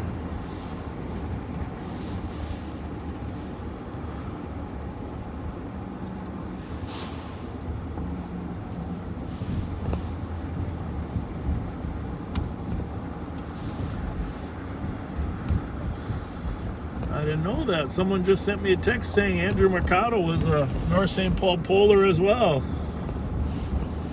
Well, that's where I graduated from, Andrew.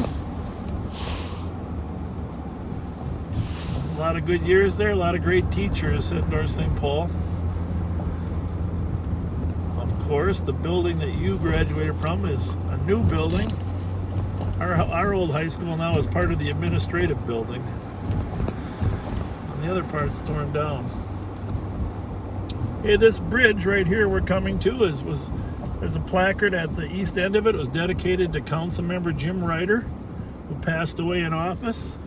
He's my father-in-law. If you're ever up on this bridge, go to the east end of that bridge in Como. You'll see a placard and a sitting area with his name dedicated to one of the finest men I've ever known. And just a great role model there. Councilmember Jim Ryder. His wife Darlene, still alive and think the world of her and the rest of their family. Well, I've got to make a little personal note here. In a minute here, you're going to see the gates. Gates ajar. The gates ajar up there. That is where my wife Trish and I got married. Awesome. Can you see it up there? In the yep, there we are. Gates ajar. Right there. September 19th of 2016.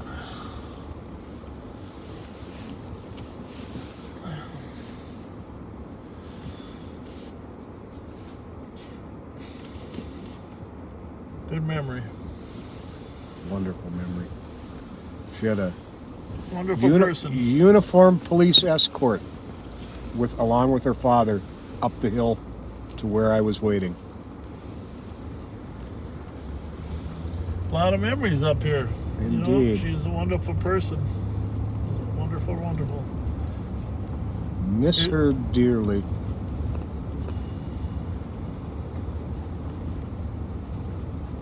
It's the pavilion in front of us there. Reminds me of my friend David Glass that used to run the concessions here and frankly was mistreated by the city of St. Paul. I wanted to get rid of him for unbeknownst reasons, but probably some political reason. David, if you listen in the future, we appreciate you and your service to this community.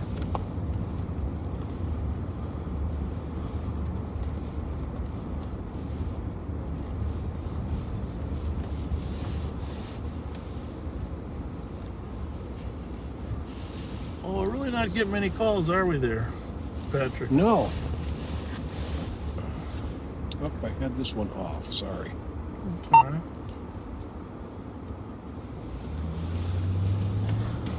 I've got this one on 2. What do you have yours on? This one's on 1, and this other one is that one's on 1. I'm going to go to 3. Sure.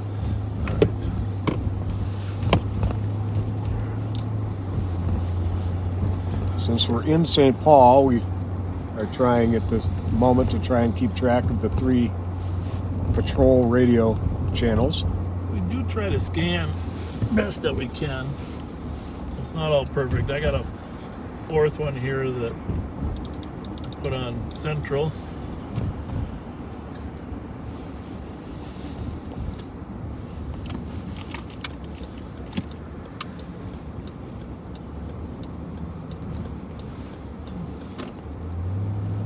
Used to be a streetcar that ran out here, and this building we just passed used to be a streetcar station. Kind of how funny things go in loops. There used to be a streetcar on 7th Street too, and now they're going to try to put a light rail on 7th, from downtown out to the airport. Como Park Lake, right in front of us.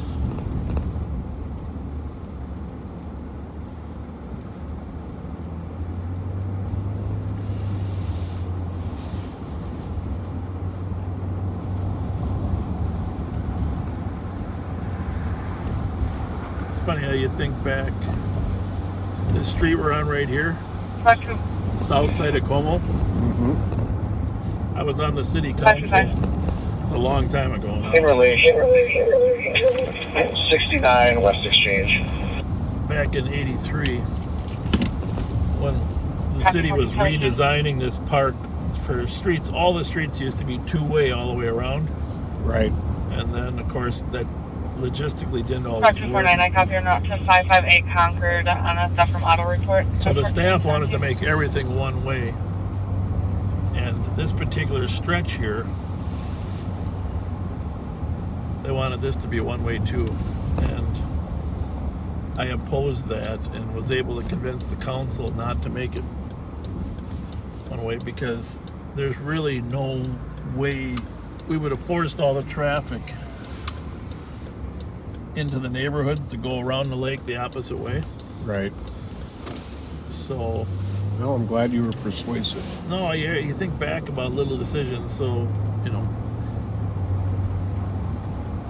So I'm really thankful this is still two-way, the south side of Como, because trying to get from Snelling to Dale, anywhere around here, to navigate this, either way would have been. And we would have forced a lot more traffic to go around the lake extra without really going through here. So what happened was they said there wasn't enough room for two lanes here. But then they figured, see this retaining wall? Yep. They figured, okay, we're going to cut, this used to come closer, we're going to cut back into this hill here and put a retaining wall. So not a very difficult fix, but the reason for that retaining wall there is so we can have enough room for two-way traffic on the south side of Como. Okay. So there's probably people out there that still don't agree with that, but I just think it's so much easier for traffic flow, and then you don't force all those cars to go around the lake unnecessarily on the north side. Right. By following the one way. It's just a little bit of trivia there.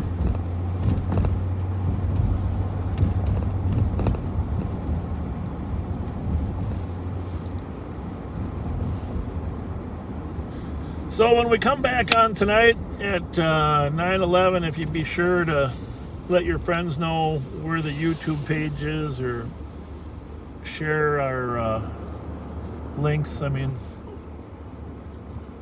in order for this to be the most value to the community, we need to reach as many people as we can.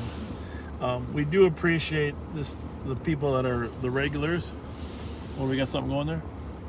Yeah, they're worried about an intoxicated man who might fall into traffic at Larpenteur. Oh, we go up there. Yeah. Yeah.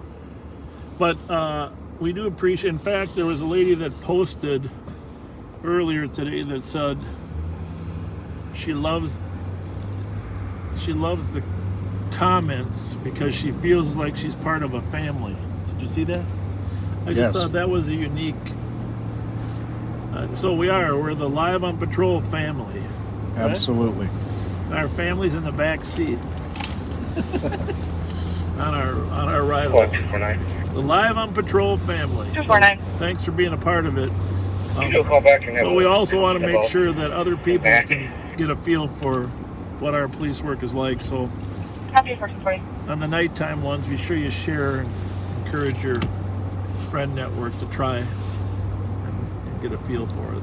I really think to a certain extent, Pat and I feel like, based on the comments, that people are learning more about our profession. Oh, absolutely. This is the West Picnic Grounds at Como.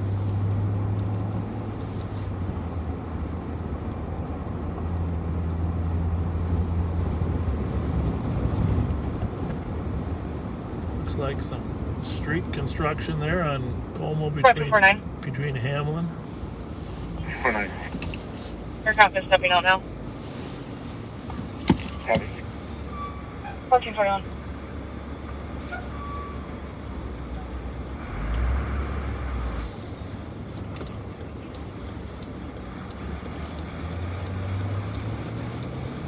Case number. 358, your case number is 222-392, and the time is 1340. As a test. Copy. 1422.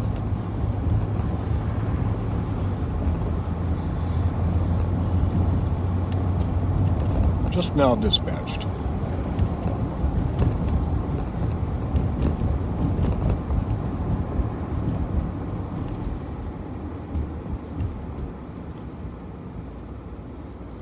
Well, apparently you're not going through again.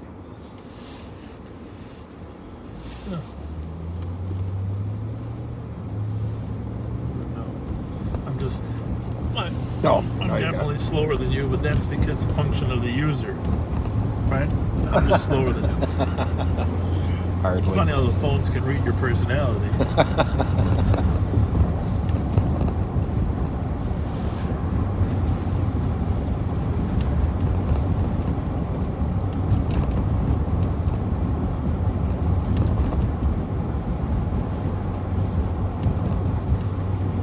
Probably not going to be live too much longer this afternoon. I got got some work to do at the office, and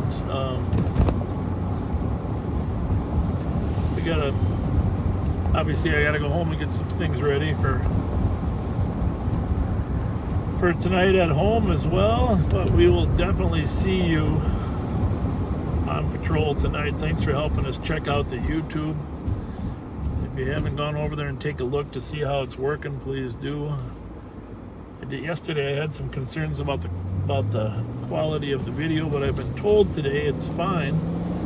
But I don't know if there's a different resolution that we can improve or not. We're gonna talk to our technical people after we go offline today to see if there's a way to track. We want to make sure that if you do put it on your television, that it's actually good quality enough video to see it. Right. And for those of you who weren't with us early on, the Live on Patrol Facebook organizational page and the YouTube page are both a little difficult to find. But if you go to Bob's post from late last night, early this morning, talking about going live today at noon, there are links to both.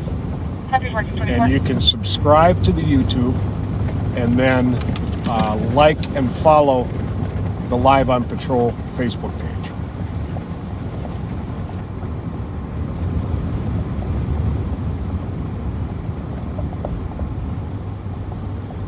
Somebody mentioned my dad just now. My dad was Ray Scott, who was a announcer for, there's our guy,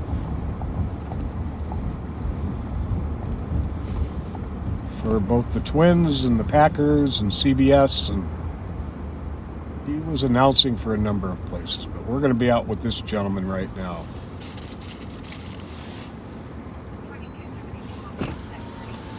Go talk to them. Go talk to them.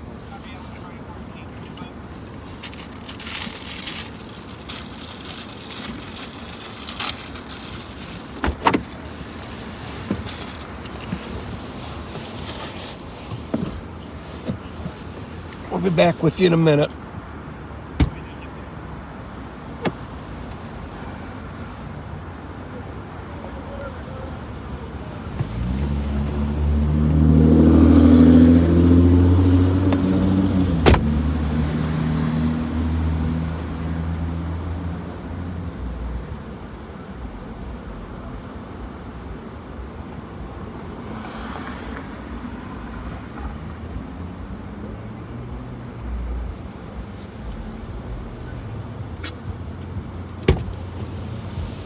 All I need is her to catch something from him.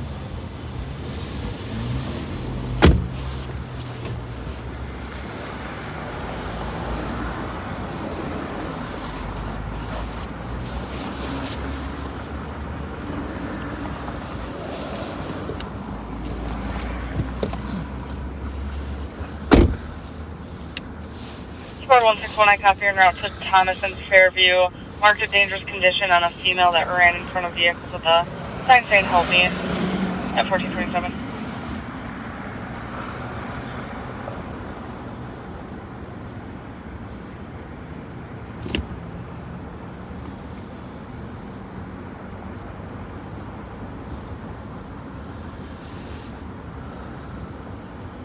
Well, got him out of the middle of the traffic lanes anyways.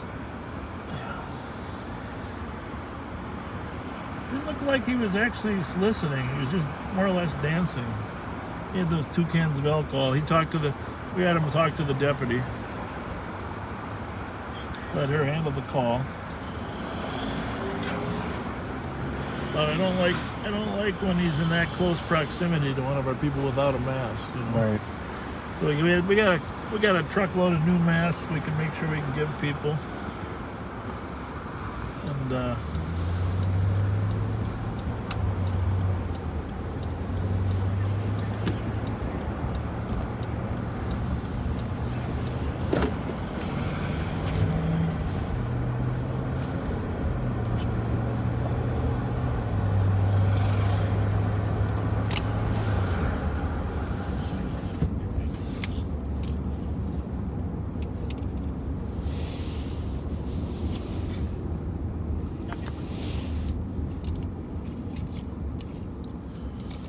State Fairgrounds up ahead here on the right. The fair this year was a drive-through event. The tickets for which I understand went within a few hours. Yeah, my wife got tickets for 2 days. She had to stay online there for ahead of time. The problem with that is that by the time you got to the end of it, you were full from the things they had at the first 2 stations. You're there for the whole day at the fair. You can kind of eat and pick, you know. But being in a line, you force you to eat everything at once. And as you know, I have a very small appetite.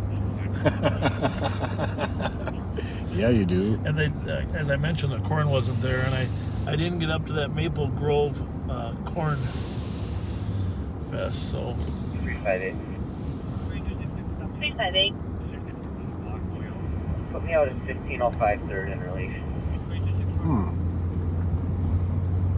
All right, well, we're going to go there. We won't mention it, but we'll definitely head there. Right.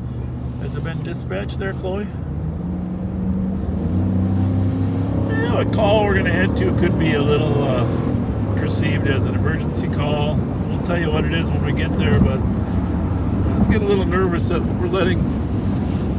sometimes we let the criminals know we're coming too soon. Even though there's a little bit of a delay between when it actually happens and when you see it, there's some things we just want to hold off on. Yeah, and the other problem is it probably is easier to monitor us than it is. Well, the app scanner is available. I guess that's pretty easy to monitor as well. I guess that was down all last night. I heard that. Well, the power went out up in our neighborhood. We had the power out for an hour and a half, 2 hours, so I don't know where that generates from, but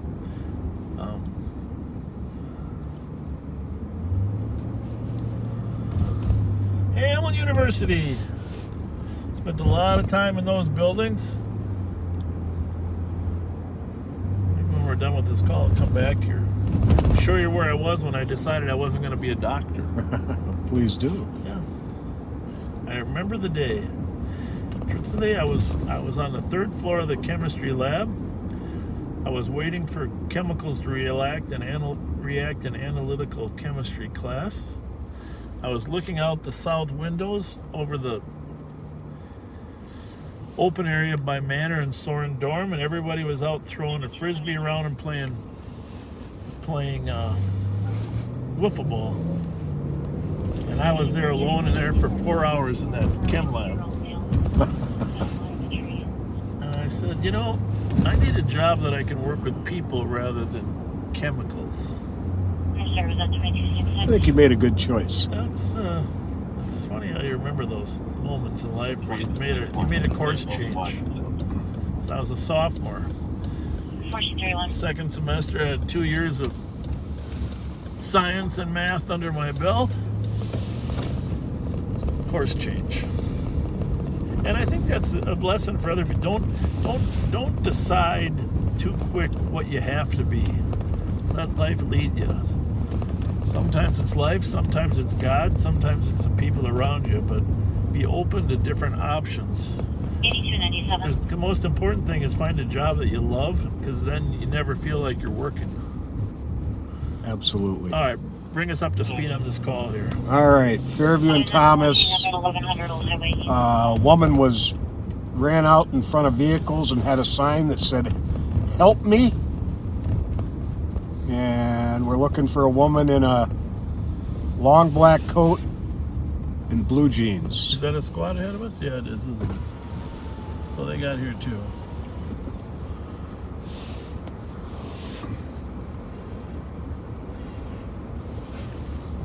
You think you'd be able to get out on the ferry there, don't you?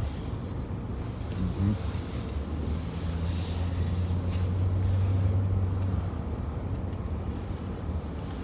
Well, let's go this way here. See if we can get out onto Fairview. I don't think there's many cars on Thomas. Squad in the alley there too. 1433.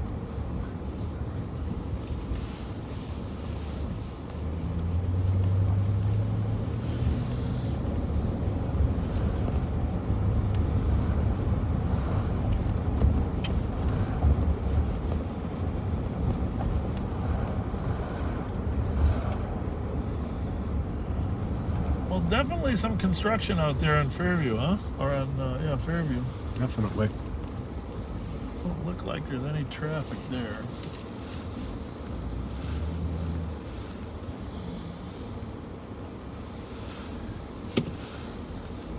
I'm always a little bit suspicious of people getting the wrong streets. Because there's really no traffic at Fairview and Thomas, right? Right. It's just non-existent. Because it's all blocked off. St. Paul car is doing the same thing we're doing, just checking the immediate area in case they did get the streets wrong. A lot of times you got to think in the terms of a person's brain. Sometimes they superimpose a street name because it's a proximity. Like Fairview's a half mile west of Snelling, but Hamlin's a half mile east. Thomas is, of course, the next street next to Minnehaha. In fact, a lot of people get Minnehaha and Thomas confused when they're out here because they're basically the same type of streets. I don't know if that goes through here. We're going to see if Minnehaha does go through. Clear right.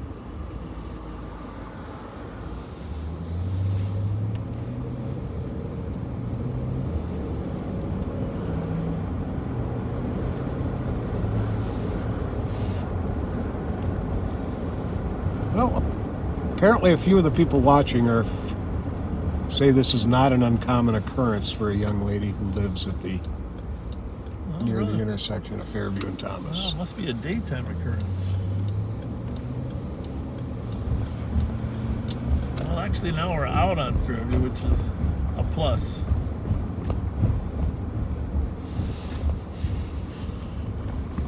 Got some new curbs going in here. Smell some paint too.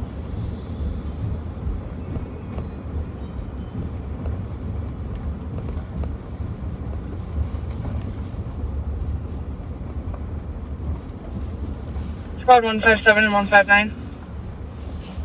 This could be our call again. 157. And 159. 1121 Randolph, assist fire with traffic on a house fire. House fire down off of Randolph and Lexington. 159. 1436. So now we're back to Fairview. Damn. Well, this isn't any worse than that big hill we went over in the Chase, right? Oh, no, you can handle this with 153. ease.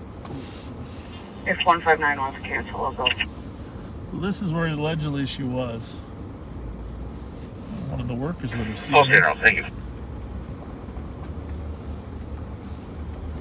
That's this guy, if you've seen a woman. Copy, I'll stay tonight. You guys see a woman out Copy, here 1437. with a sign begging for help? I did not. Just a quick question. We caught a call on a woman that needed help in a long black coat. Do you see anybody out here? Maybe some crisis, mental health? Anything like that at all? No. All right. Sorry. You're very Yeah, helpful. you could sneak your way through there, so Yeah. maybe. But we just came from that way. I didn't Yeah. see any. Thank you. But she was right here by Thomas, but you saw nothing. Oh no, we didn't see. I just pulled up about 5 minutes ago, but I didn't see anything. All right. Thank you. Yep, Thank you. bet. Thank you.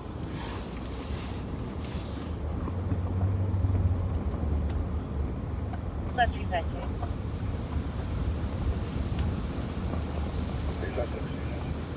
Looking at Greg on a domestic involving a weapon. Caller's child's father is near the intersection threatening cop. Caller says he has a gun.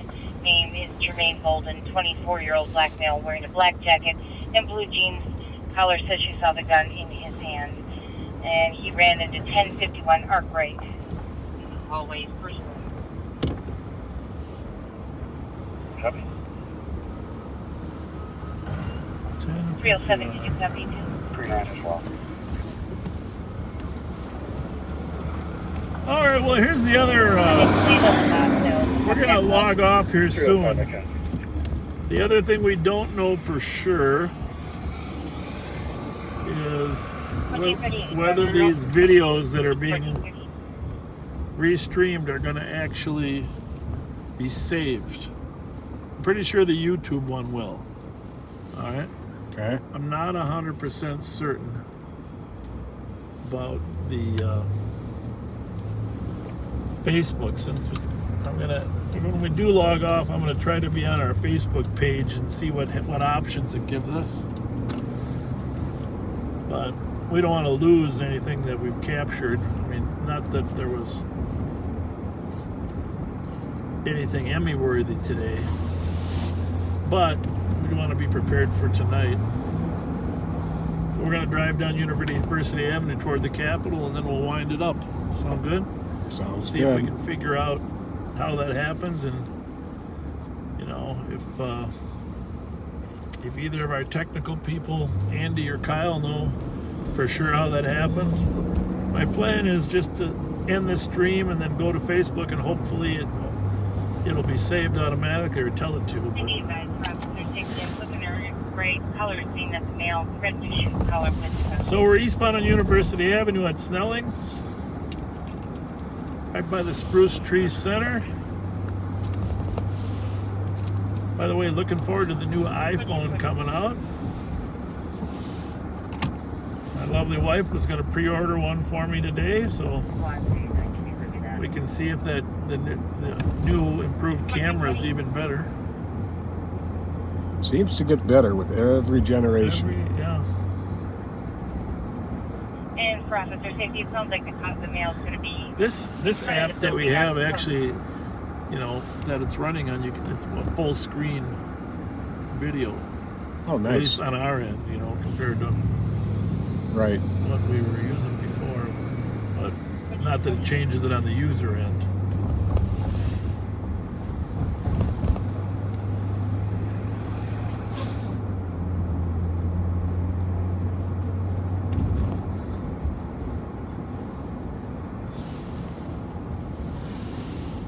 So, a lot of businesses still suffering here as a result of the riots and the pandemic and the economic crash. It's going to be a while till all of this comes back. Just drove by the old Montgomery Ward site on our right at Uni and Hamlin. Of course, for those of you that moved out of St. Paul, probably haven't seen the light rail. Quite an engineering feat. This is our old office, the old BCA office for a while, and we were back on Syndicate a little further back there, Right. behind there, but the old Bureau of Criminal Apprehension office. I forget about that time period there. Yeah, it was very That's short. right. Yeah. We moved around. We were in the Cub store, the back of the Cub store. We were in The old the Belmont.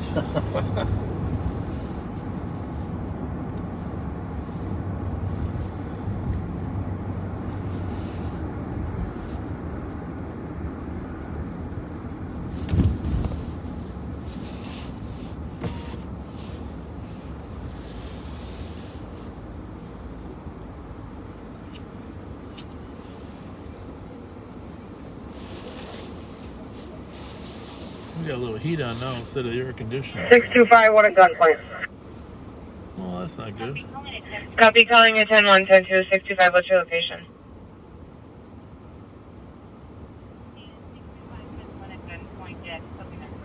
65, I copied you on 2 and 1. Okay. Where's she at? She's at Cook and Hart, right? Oh, yeah. That man with a gun call. 305, what channel is she on? She called out on 2. Yeah, she's supposed to be on 3. Oh, yeah. I forgot. I guess, I got the red lights on there, Pat. That's the co-pilot's job. I wonder that guy pulled over. Well, actually, it was good timing. Should probably be heading over to Arkwright. Are they still on? You got yours on 3? I believe so. Are the lights still on? No, I turned them off. Okay. I turned them off. I realized it. I'm on 3 now. That's embarrassing.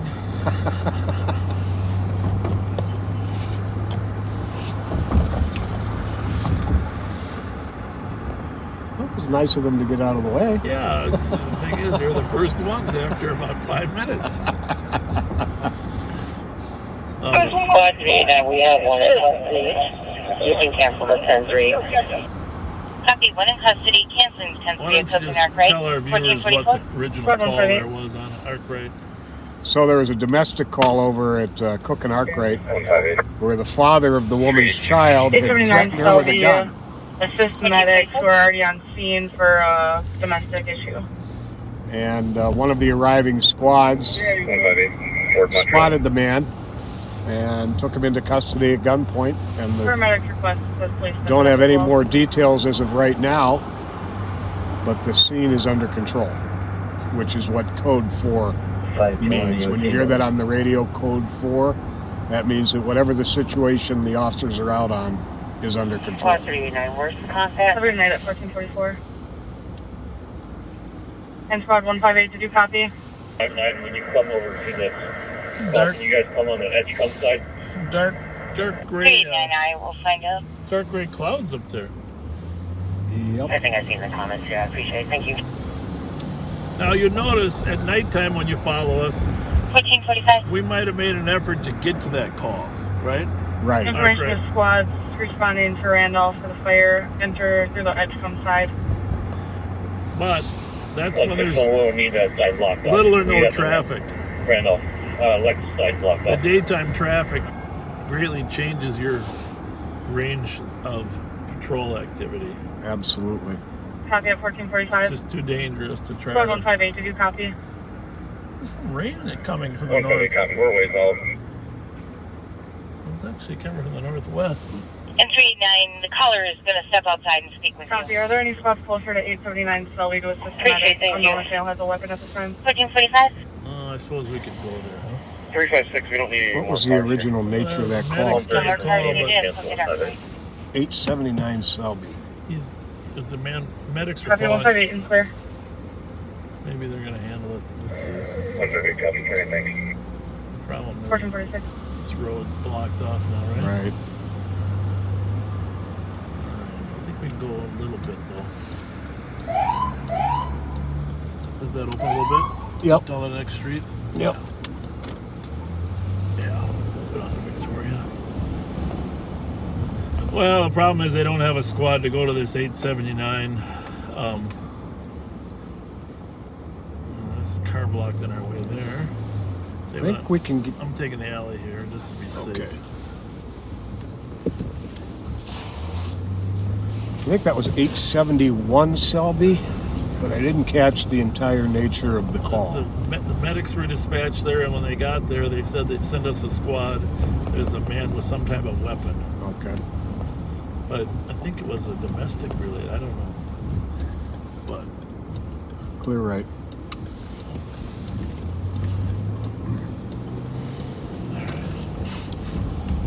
But when the medics want help, we should try to get there, right? Yep. They're nice enough to be there on their own. They shouldn't leave them. We shouldn't leave them hanging. 1051, knocking permit 2 and going Main Street. 879 Selby, you were correct. And for our viewers, remember, 41. Squad 130. Victoria is 860. 41 with the complaint. Medics are requesting an ETA. Yeah.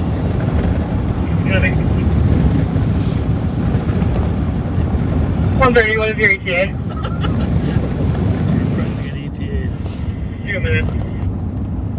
Started off as a Copy 1447. domestic with a male 29 years old having chest pain and vomiting, and now turned into potentially a weapon call. The medics need help on clear.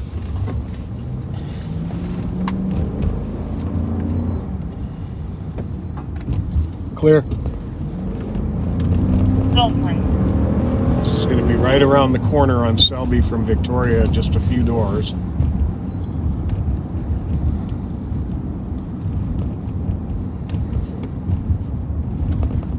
Golf one on channel 3.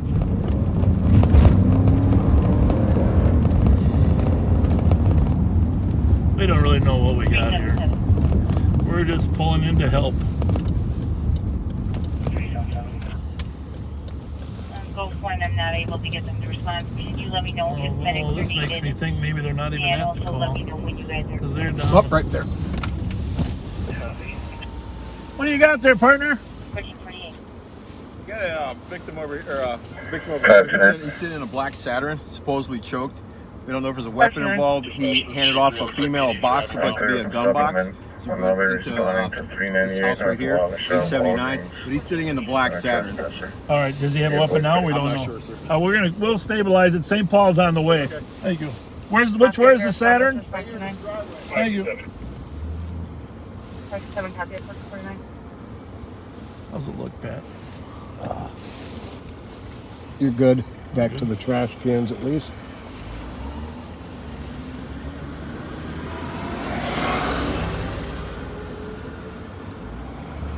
Delta Zulu Bravo 177. Hang on. Radio's clear. 20 copy at 49. 2400. We're going to be out on the Selby call. Can you add Delta Zulu Bravo 177 to the call? Copy at 1449.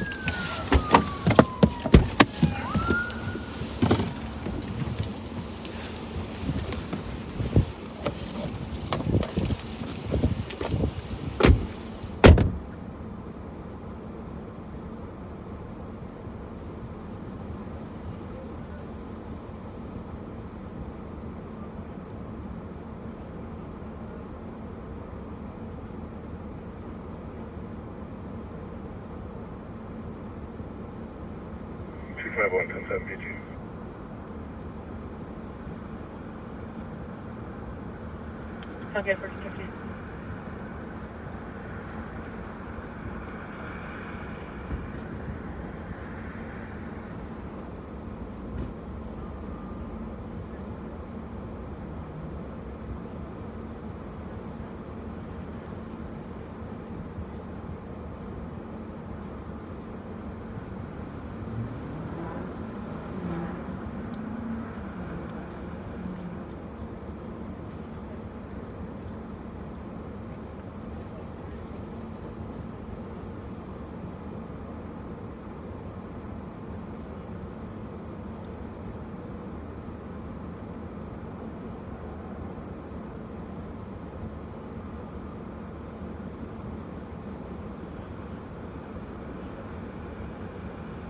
What they told us is they came to a call and they're going to get the coke.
Park Security 568, I'm clear.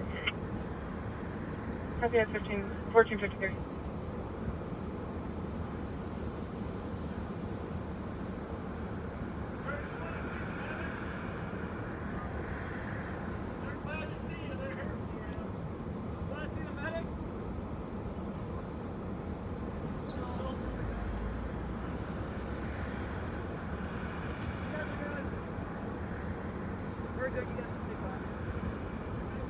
You too. Always a pleasure, Dave. Good to see you. How you been?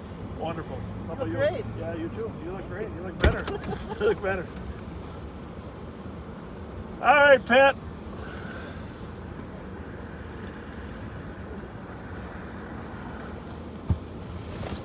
Good. How are you? Yeah, they thought the guy had chest pain or something. Oh yeah, I guess we probably shouldn't, but Pat's gone.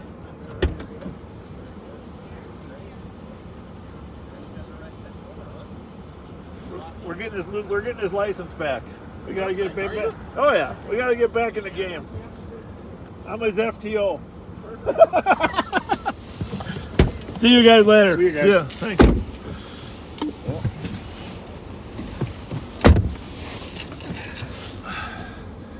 Good young cops. This guy, remember yesterday? Seemed like he was brand new when I was in the watch commander's office. Mm-hmm. We're clear. Did that lady know you there or what? No, she's related to him. Said he'd been saying he couldn't breathe and was throwing up, and now he doesn't want any help. And whatever was in the box got into the apartment. Yeah, that was a strange sequence of events. Oh, so.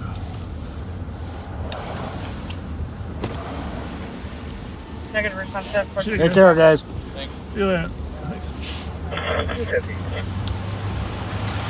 So imagine you're a firefighter and you get a call. You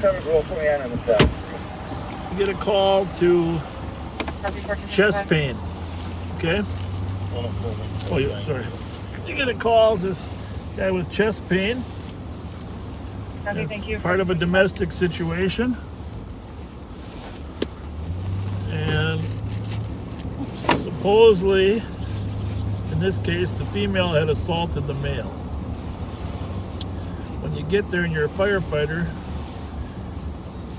you believe that there's a gun case being given by the male to the female to go and hide in the house.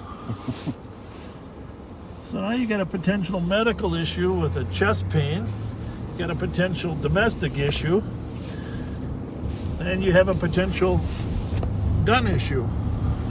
250 has been assessed. So that's why the fire department asks for help, because they go to the door and they see this happen. They want to help the guy, but they believe that there's a gun involved. So they don't want to help him until it's code 4 and stabilized so they know it's safe.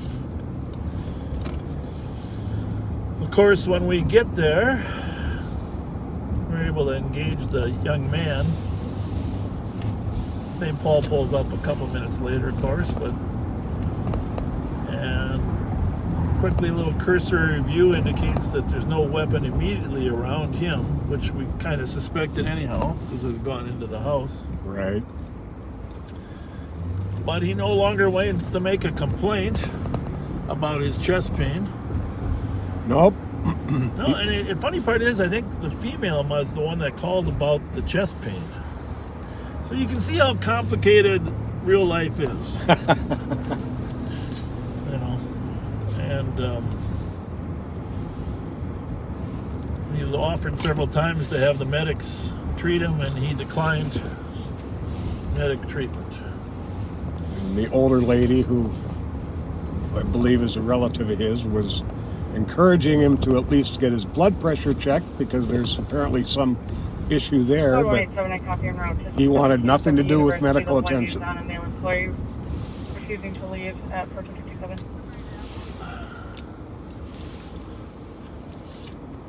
I smell the best steakhouse, Pat.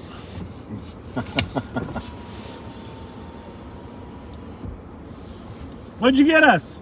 You got steak for us? Smells good.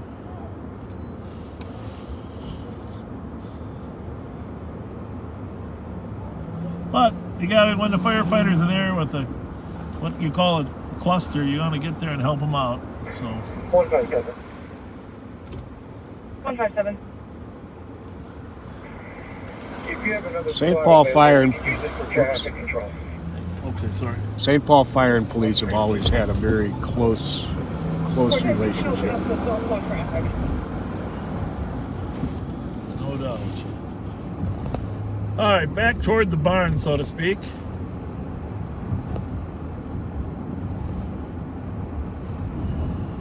Now, if it holds true to most of these patrols, Every time I 4157. that's what happened just there. the mere fact he said we're on the way to the barn, he uses the barn You word, copy. You can open southbound traffic.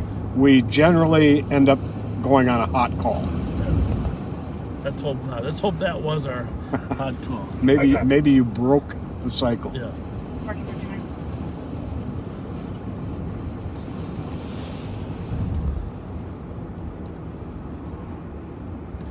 Think about this job is, at least this is my theory. The job is stimulating enough for your brain, you know, because your brain has to be on alert thinking, that it causes your metabolism to be faster. And even though you're just sitting on your butt, you're actually burning off a lot of Twinkies and cheese dogs. Do Absolutely. you think that? I think that's right. I think we should stick to that. I think there's a natural metabolism that's generated Have a good night. when you're out here. I'm sure those of you at home feel the same way. That even though late Friday night you might be eating something because of not knowing what's going to happen next, it stimulates your metabolism. Right. Let's do a science project on it. Now, when I get home from this patrol here, I'm going to post in the comments the link for both the YouTube channel and the Facebook page, the Live on Patrol organizational Facebook page, and you'll be able to go straight to those. Well, that farmer's market there right now in the old cub lot at University in Dale, looks like they got a lot of good vegetables there. Right there. Everything stays fresher too in this cool weather. Oh yeah. I feel like we should stop and get some something green. Something green. It just look good. I don't know what days of the week it's open there, but it's open today there at University in Dale if you're looking for a farmer's market. Get some fresh vegetables.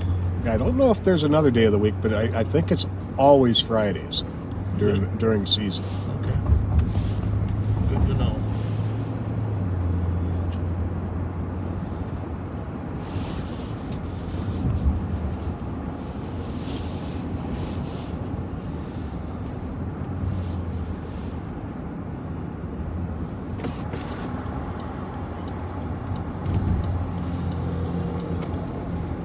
There's the McDonald's on our right there.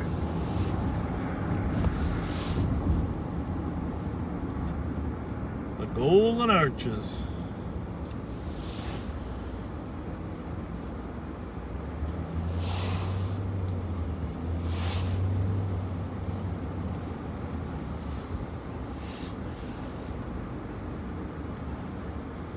Hey, we don't see those daytimers much.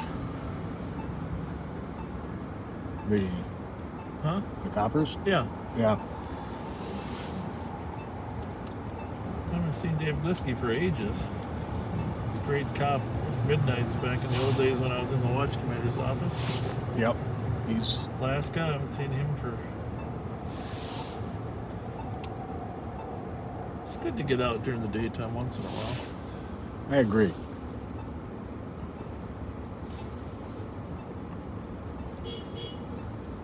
I think we've probably averaged, I don't know. How many times have we been out in the daytime? This is like the fourth, maybe? Yeah. But later afternoon it's a little busier, you know. Oh, yeah. About like 3 o'clock and then start happening more.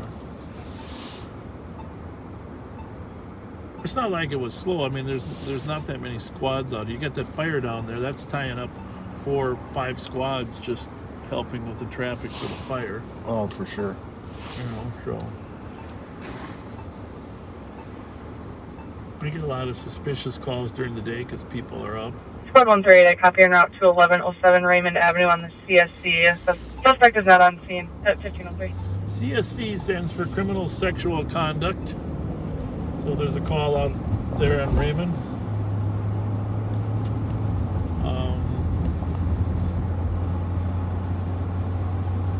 say? I had a thought that I wanted to pass on.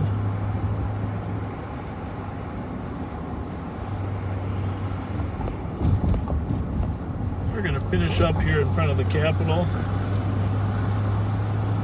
Make sure we can figure out how to save this video.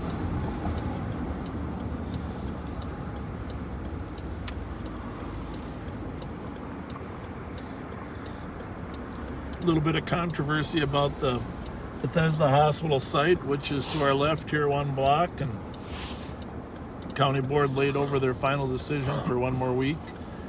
The 2 commissioners that represent this area, Trista Medica-Steele and Rafael Ortega, are soliciting some more input from their constituents, and they also want to make sure the security plan is nailed down so there's adequate security in and around the neighborhood.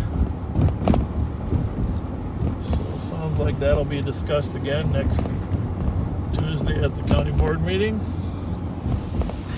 Got a trooper out guarding the Capitol.